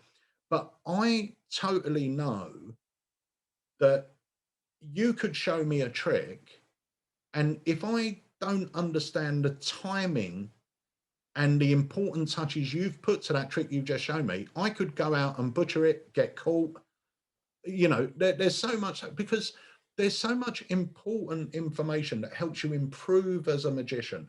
Yes, we all need to know some tricks, but there's a lot more you need to know and understand to be a magician. So the Academy is about teaching you how to be a better magician, whether that's with cards, whether it's with coins. And it's about not only the tricks, you will learn tricks, but you'll learn the whys and hows. And one thing that I am very good at is, if someone shows me a trick, and this is why, you know, Spellman rings me up all the time, Pete, look, have a look at this, tell me what you think. Because I'm very good at going, okay, the reveal you're doing now, switch it with that other reveal, and then it will give you a higher impact at this point. I'm very good at sort of looking at stuff and sort of maneuvering it about. And that's the beauty of the academies, is you might be there doing a trick, and if I've got an idea, I'll go, oh, Craig, have you ever tried that with maybe like a joker and a red back king? And you go, oh, no, I never thought of that. And then we go into like this weird brainstorming session. So they get so much more for their money. They get to see how our minds work. And then we really go in depth with stuff. So I'm really proud of the Academy. I think what it provides is a proper learning format, a proper learning format. And the other thing is we have got a chat room so people can ask questions live, because I know on some of the others, you know, send in your questions and we'll pick one to ask. We answer everything. Yeah, which is great. Absolutely brilliant. Absolutely awesome. So one more question before we start wrapping that up. How can people get on your radar? So let's say there's somebody out there, and I asked this to Harry, but I'd like to ask the same question to you. So you've got somebody out there that's got a trick. They believe in it. They've checked it. They've shown it to people. It's been worked in the real world. It's not a brain fart that they've literally come up with. They are proud of this trick and they've decided they want to release it. How do they get on your radar? How does that whole process work? It's super, super simple. And the other thing I'll say as well is, I'll explain this in a minute, actually. If you want us to take a look at a trick, film it. And I'm not talking about, you know, illusionist style, bang, bang, bang, bang. Just literally get your phone out and go, this is the trick. You don't, if you've got someone you can perform it on, all we need to see is the effect. We need to see the effect. We need to be able to understand the effect, because just that little bit of information there will 99% give us the, you know, do we want to work with it or don't we? If we find the effect interesting and different, doesn't matter what as long as the method is a realistic method, you know, as long as you're not saying, oh yeah, so I've got someone under the table that's just written it out and posted it through. Yeah, no, I'm not interested. But if it's a real world method, then, you know, all I need to see is the effect. And a lot of the tricks that we put out, and you'll know this, Craig, a lot of the tricks that we put out have actually changed from when they were given to us or sold to us. Like if you have a look at, let's say, Ocular by Alexis de la Fuente, fantastic trick. Now, the gimmick is 100% different. 100% different. The gimmick itself was designed by Rob Bromley. Now, Alexis had a gimmick, which in my mind wasn't the best it could be. So we send it off to Bromley and say, right, what can you do with this? This is the effect. But it's still under Alexis's name, because without the effect, yeah, you know, the method to me, if you come up to me with an effect and say, you know, this is the idea of the effect, this is my method. If I change the method, it's still your trick. It still comes out as Craig Petty's trick, because my job and Alakazam's job is to take whatever you're giving us and bring it out in the best way it can be brought out. Yeah. Like really give it our all. And the other thing that we've added, I know you've mentioned this before on one of your videos, is what we used to find, which was really annoying, is we would bring a trick out with a DVD, and the day after it comes out, I'll go, oh my God, if you just add this card, it's 100 times stronger. But now we're done. You've got a DVD that's already pressed and filmed. You've got the trick, it's all packaged, it's all out. So then we introduced the registration code. So now, if I have that fault, perfect. I film the video, stick it in your account, and you've got all the bonus handling. So we're always looking at ways to sort of push forward and improve not only your experience with us, but your journey as a magician and your time with the effect. So if you buy an effect, hopefully if we come up with a new handling for your effect in a few months' time, you'll get that free of charge. Like, you know, Gossip, which we've just released of yours. Jamie Dawes is filming some bonus videos. I'm filming some bonus videos. You're putting up bonus stuff. So it's like this one trick is going to keep. Well, it's like Doodle Queens. You saw my handling of Doodle Queens, and you were like, "Can you do a video for me? I want to put it in people's accounts." I was like, "Yeah, no problem." Yeah. Perfect example. Just Yeah. people. It's great. And it's, you know, different people see different things in effects, and they handle effects and deliver effects in different ways. And, you know, we started up Facebook pages now for a lot of the tricks we come out, and the ideas like the gossip one, once again, ideas are already starting to flow on there with people going, I'm going to do this with it, I'm going to do this. And it's great. It's great that people have this community that they can start sharing and chatting magic. And really, that's what Alakazam's about. I mean, we are a company. We need to sell magic, you know. If we don't, the company don't exist. So I'm going to be honest with you, we do have to sell something at some point, but we also want to give back as much as we can. And it's not like,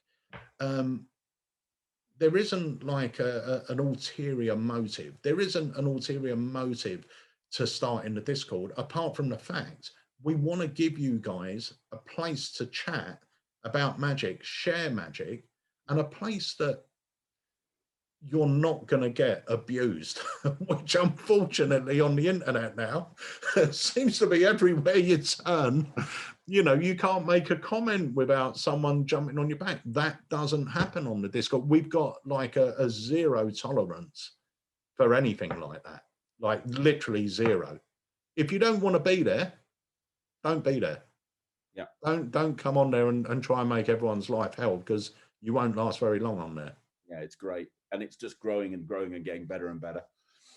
Yeah, and that's what I say. Alakazam really are the good guys. So the best piece of advice would be film a video, send it in to you guys, and then you'll be in touch. Yeah, and we're usually in touch in about sort of 48 hours. It usually, you know, if you send it in the sales at Alakazam, Andy will watch it, send it on to me. And like I said, all we're interested in is the plot, the idea. And going back to what you said about creating, I think the easiest way for me to create is to know where I want to be. Yeah. The hardest thing for me is knowing what the trick is. The method part's pretty easy. I can work back from that. But think of a good premise. If you've got a good premise, and if you thought like, oh, wouldn't it be great to be able to get a coin and, you know, push it through whatever, you've got the idea. Now work out how you're going to do it.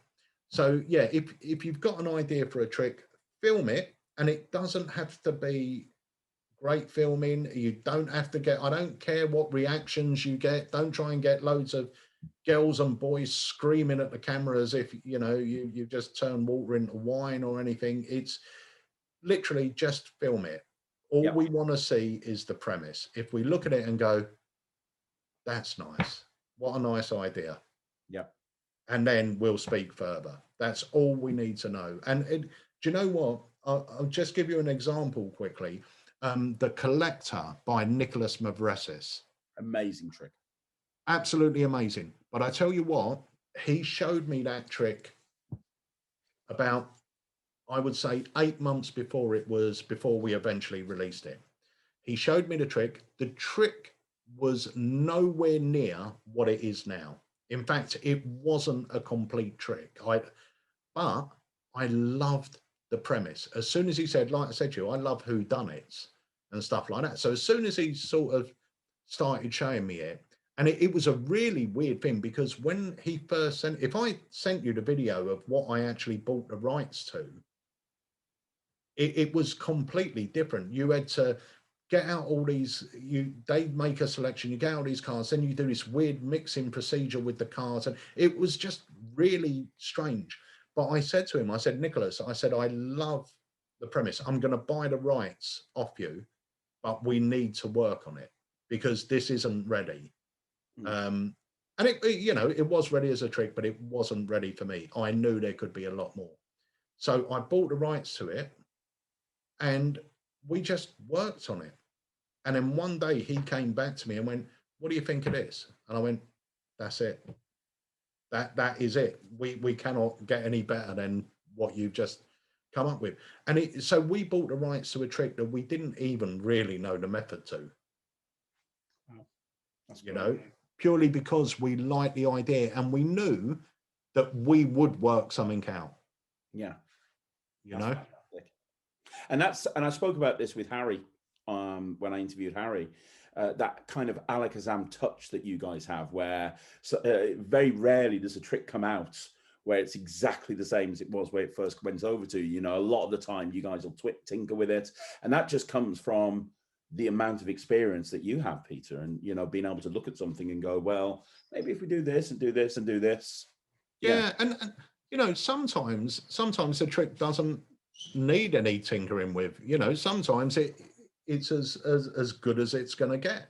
But you know what we do like to do, because like we've said, we all approach things from a different angle, and you might perform a trick in one way, I might perform exactly the same trick, but with a more mentalism presentation, with a slightly different way of doing the reveal or something else.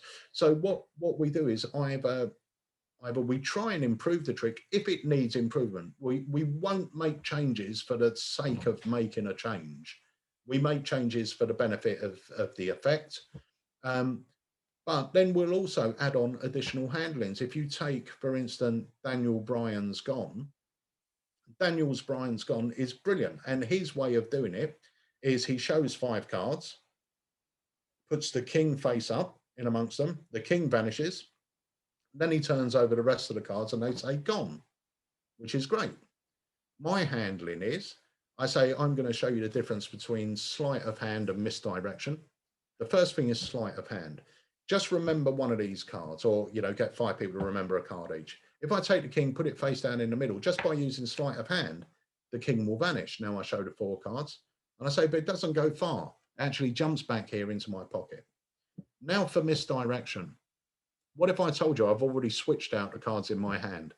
That's because when you were looking over here, the dirty work was done. All these cards are G-O-N-E, gone, and the other 4 cards are now in my pocket. So now, just by placing 5 cards in my pocket, I've given it just another feel. It's still Daniel's effect, which is amazing. It's just my take on it.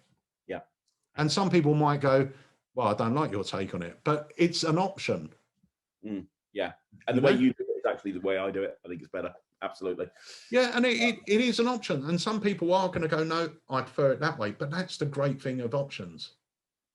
You know, that's the great thing of options. If we give you 3 options and you like one, you don't like the other 2, you've got the one you like. Forget the other 2. It doesn't matter. But we want you to find something that's going to suit you. Brilliant, brilliant, brilliant. This has been an amazing interview, Pete. Now, before we wrap the whole thing up, let me ask you one more question, which is, what's next? What have you got? Because let's face it, Alakazam has grown massive. You know, from the humble beginnings of just running it out of a bedroom. Yeah. You know, you've now got Alakazam. You've got Alakazam USA as a company. You distribute literally all over the world.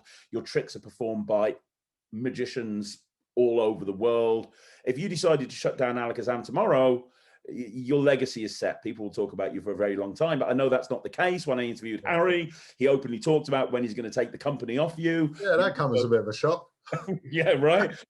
So, you know, you've got your son, you're creating magic together, which must be absolutely amazing. You know that with Harry being invested as he is, that the future of Alakazam is very, very bright. Yeah. Is there anything left with you is there anything left on your magical bucket list that you want to achieve that you haven't done yet, or anything in particular that you'd like to do? Any particular direction you want to take Alakazam? Do you know what? We're just always looking, we're always looking to improve. So as technology changes, as things start happening, we will adapt. And the thing was, we've all been put into a very weird situation the last year. Now, there are 2 ways that you can go when a situation like this arises. You either go, I'm going to sit here, do nothing and wait for everything to get back to normal. Or you can go, right, we need to start moving. We need to start going. And that's what we did last year. And I think we just sort of, I say roll with the punches. We take advantage of what technology and what things are out there for us to go down. So at the moment, you know, Alakazam is myself, Jenny, Harry, Andy, and we have Adrian as well, and Louise. So it's still a family-run business. At the end of the day, that's what it is. We're not a big multinational. We're a family-run business. Andy is the backbone of Alakazam. Andy's been with me for many, many, many years. Andy's the guy. Not only is Andy a phenomenal magician. Do you know Andy? Yeah, I mean, we're not friends, but I know obviously we've spoken in the shop. I've spoken to him on the phone. He's always come across as a really knowledgeable guy. I do think it's pretty harsh that every year you don't give him his Christmas bonus, to be honest, people. Well, you know, he gets a chance, doesn't he? He gets a chance. But Andy's like a phenomenal magician. He's very knowledgeable. He's fantastic with coins, fantastic with cards. He's just a good all-round magician, but he's also great at customer service. He's super organized, you know, so things get done. So the way the shop is at the moment, it's Harry and Andy are in the shop on a daily basis, doing all the mail order and everything else. Harry's taken care. Harry's, you know, when I started Alakazam, every other dealer was my age. I was Harry's age. Now the tables are turning. So when I came in to the magic business, I was the sort of young gun, and the older dealers were looking at like, you know, who's this young kid coming in trying to take our business? But now that's sort of flipped. I'm very aware that I'm not a young guy anymore. I try not to be on as many trailers as I can. I get Harry on there because, you know, I'm not a young kid anymore. Whereas Harry's like this young gun, fun guy, and he, you know, Harry's great. He's got a great personality, comes across really well. And I just think we've got a really solid team, and everyone's pushing in the same direction. That's the thing. Everyone's pushing in the same direction, and that direction is provide the best service, the best quality, and the best company, being the best company we can be. And we all sing from that hymn sheet. That's how it was when I started, and that's still how it is now. We've got loads of great products in the pipeline. We release on average at the moment one product per month, and it's phenomenal. I know you've got so many things ready to. It's not like you're desperate for ideas. You've got so much stuff in your pipeline. It's great. We really had that. That was one of the key points, or one of the key benefits of lockdown happening, was it made us rethink. It made us have to restructure. And for me, my job changed from being in the shop, speaking on the phone and just tapping away at a keyboard, to doing product development. So my job now, 90% of the time, is here working on new product, whether that's working on packaging, working on the product itself, getting the stuff ordered, looking at the videos, working on routines, doing the filming, doing the editing. That's what I'm doing now, which has allowed us to start bringing products out rather than 4 a year, 1 a month. And they're all great quality products. Well, I know when I went to you with Gossip, it was like October last year, and you were like, "Oh, I love this. I love this." Yeah. It's going to be 6 months until we bring it out. Yeah. That's just because you've got so much stuff going on. I mean, you've got. It's great. It's great that you're able to do that, and you're able to focus on that side of the business. And you can just see. I remember not too long ago, Alakazam would bring out maybe a couple of tricks a year at Blackpool, and maybe a trick at Christmas, and now it's. You know, it's more regular, and all of the stuff that's coming out is great. Yeah, and there is a weird, not a weird story. It is just a story, and I don't know if I told you this. We're involved with the Young Magicians Club at the Magic Circle, so we sponsor some of their competitions every year. And I was a judge on one of their competitions in November or October last year. And one of the other judges, we were chatting, and it was all online. And he said, "Oh, do you mind if we have a chat?" And I said, "Oh no, what do you want?" He said, "No, I'll ring you tomorrow. I want a video call you. I want to show you something." So I said, "Oh, okay, great."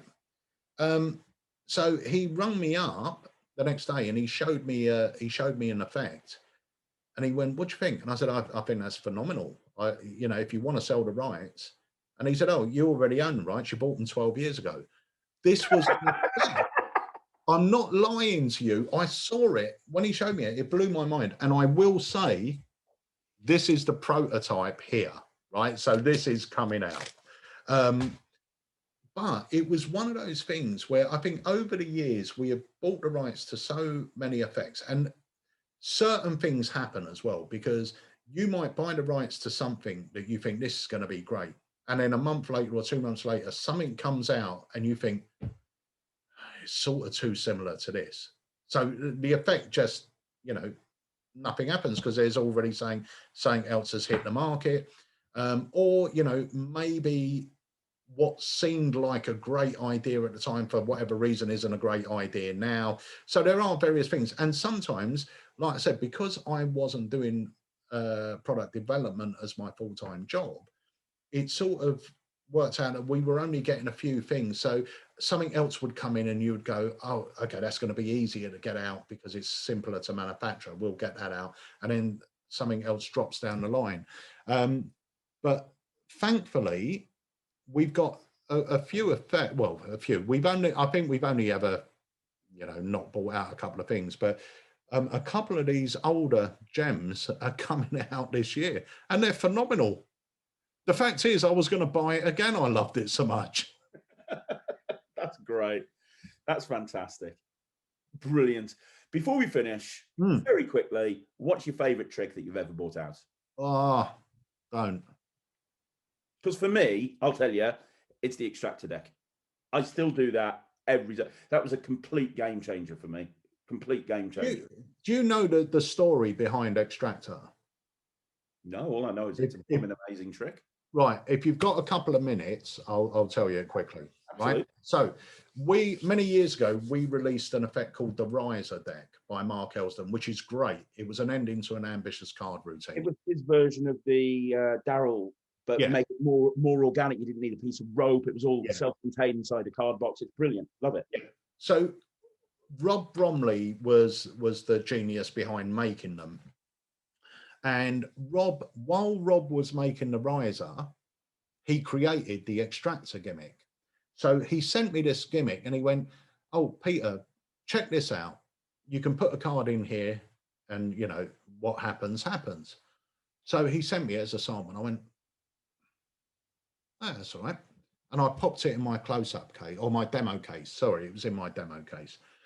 And it was just in there and I just didn't do anything with it. Like literally it was just sitting there. I didn't really understand what I could do with it. I didn't give it any time. I gave it 2 minutes to put the card in and go, "Oh, that's all right," and shove it in my case. And then it was either 2 or 3 years later, we were at the Blackpool convention. So Dave Jones come over to the stand at Blackpool and he said, "Show me something I haven't seen before." So I've looked in my close-up case or my demo case and I've seen this extractor. So I know what it does, but there's no routines for it or anything else. So I don't know what to do with it. And then I just thought to myself, "Oh, do you know what I'll do? I'll just wind him up.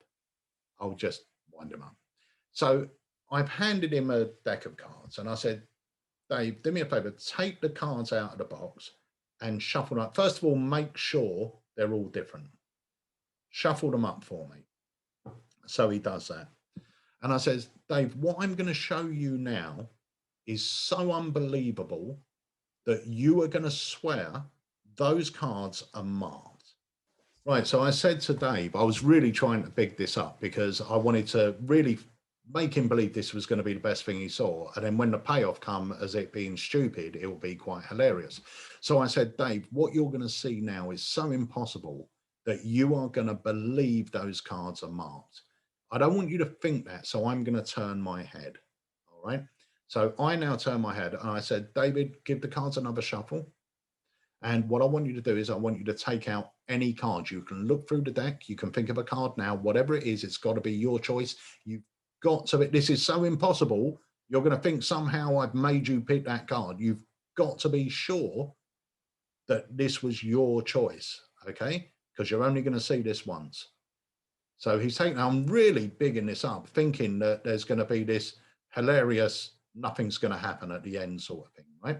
So I said, put the other cards in the box because they're not important. So he does that. I take the box back, sign your card. I'll keep my head turned. So he signs his card. Put your card back in the box. So he puts his card back in the box. I close the box, put the box in my inside pocket. So now I said, now you chose any card, you shuffled the deck, you took out any cards you wanted, you put it in the middle of the deck was closed, the deck's now in my pocket. No way I could know what your card is, right? And he went, no. And I went, so there's no way I could know it was the 2 of clubs. And his face just dropped, right? So I'm thinking, okay, maybe this isn't as silly as I thought. And then I went, what if I told you where that card was? You could have put it anywhere. And he went, yeah. And I went, oh, it's in my trouser pocket. Like this. And then I reached in with an empty hand, took out the card, and his jaw dropped, like literally dropped. And that was the moment I realized the power of the extractor. And that whole weekend, I found everyone that I thought, if anyone is going to catch me out, I had none of these to sell. I had literally just had this one in my close-up case, and I had just created my card to pocket routine with it. And I found Richard Sanders, performed it on Richard, gave me an amazing quote. He had no idea what happened. David Stone, Etienne Pradier, R. Paul Wilson, Paul Gordon, Dave Jones, literally anyone I thought, if anyone's going to catch me out, this guy will do it. This guy will do it. This guy will do it. No one knew what was going on. Angelo Carbone, I showed Angelo, and Angelo believed it was, he said to me, oh, I've got a method. And I went, okay, what's that? He said, well, it's some sort of tubing system running. And I went, no, it's not. And that's when I understood the power of the extractor, more than just a gimmick, but a psychological gimmick that the moment that card is in that box, they just switch off. Yeah. They see nothing. It is my favorite Alakazam trick. I absolutely love it. I do it all the time. Yeah, I would be very hard pushed to say what mine was because I love them so much. And it's really funny actually, because every so often we revamp an old trick. So every couple of years, 2 or 3 years, we'll breathe new life into an old trick because we've got a very strong, I'm quite proud to say we've got a very strong back catalogue. And when I re-look at these tricks, I go, oh my God, that is really good.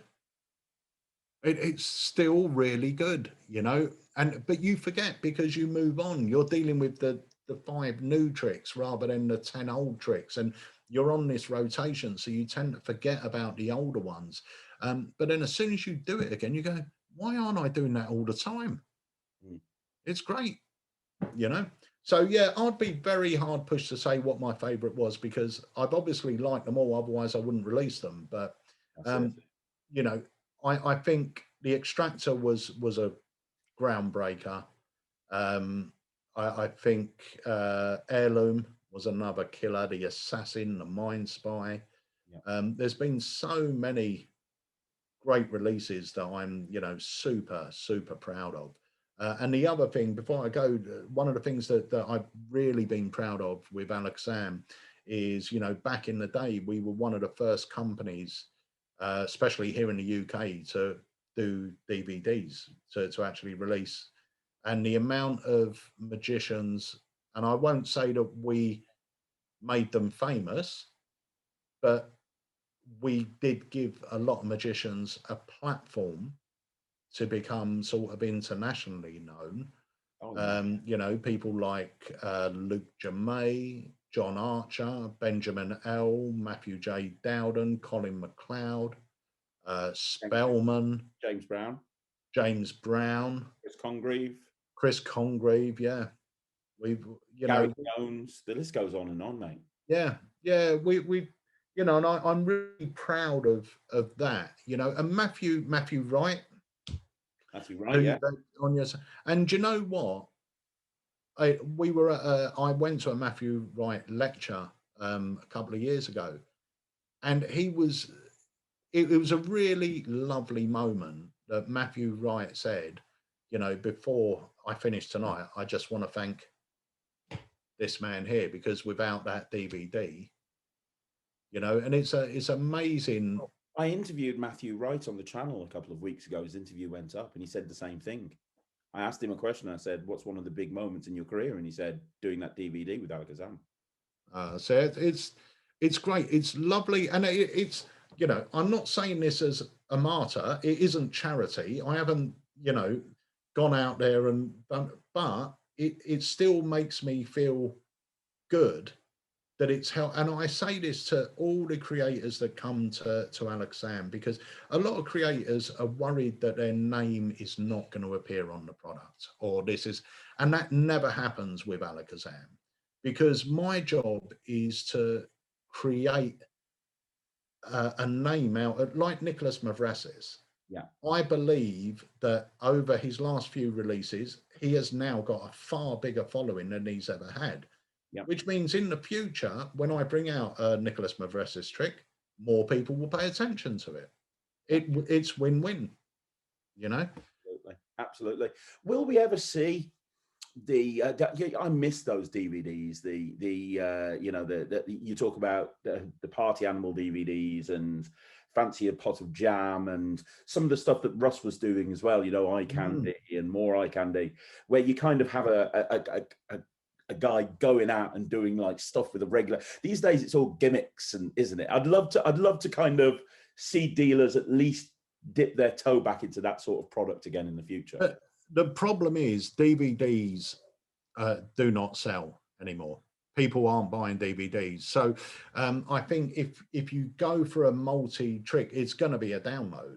I think that's the way it's going to go. I mean, we sell hardly no DVDs now. You know, it's a very hard sell. People don't have DVD players.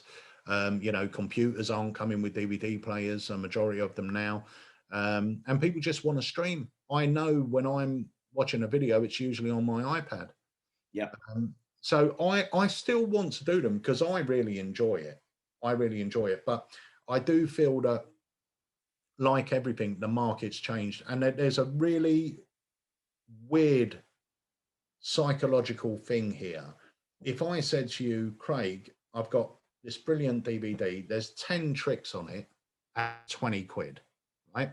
You would look down it and go, do you know what? I don't like that one. I don't like that one. Oh, I like that one.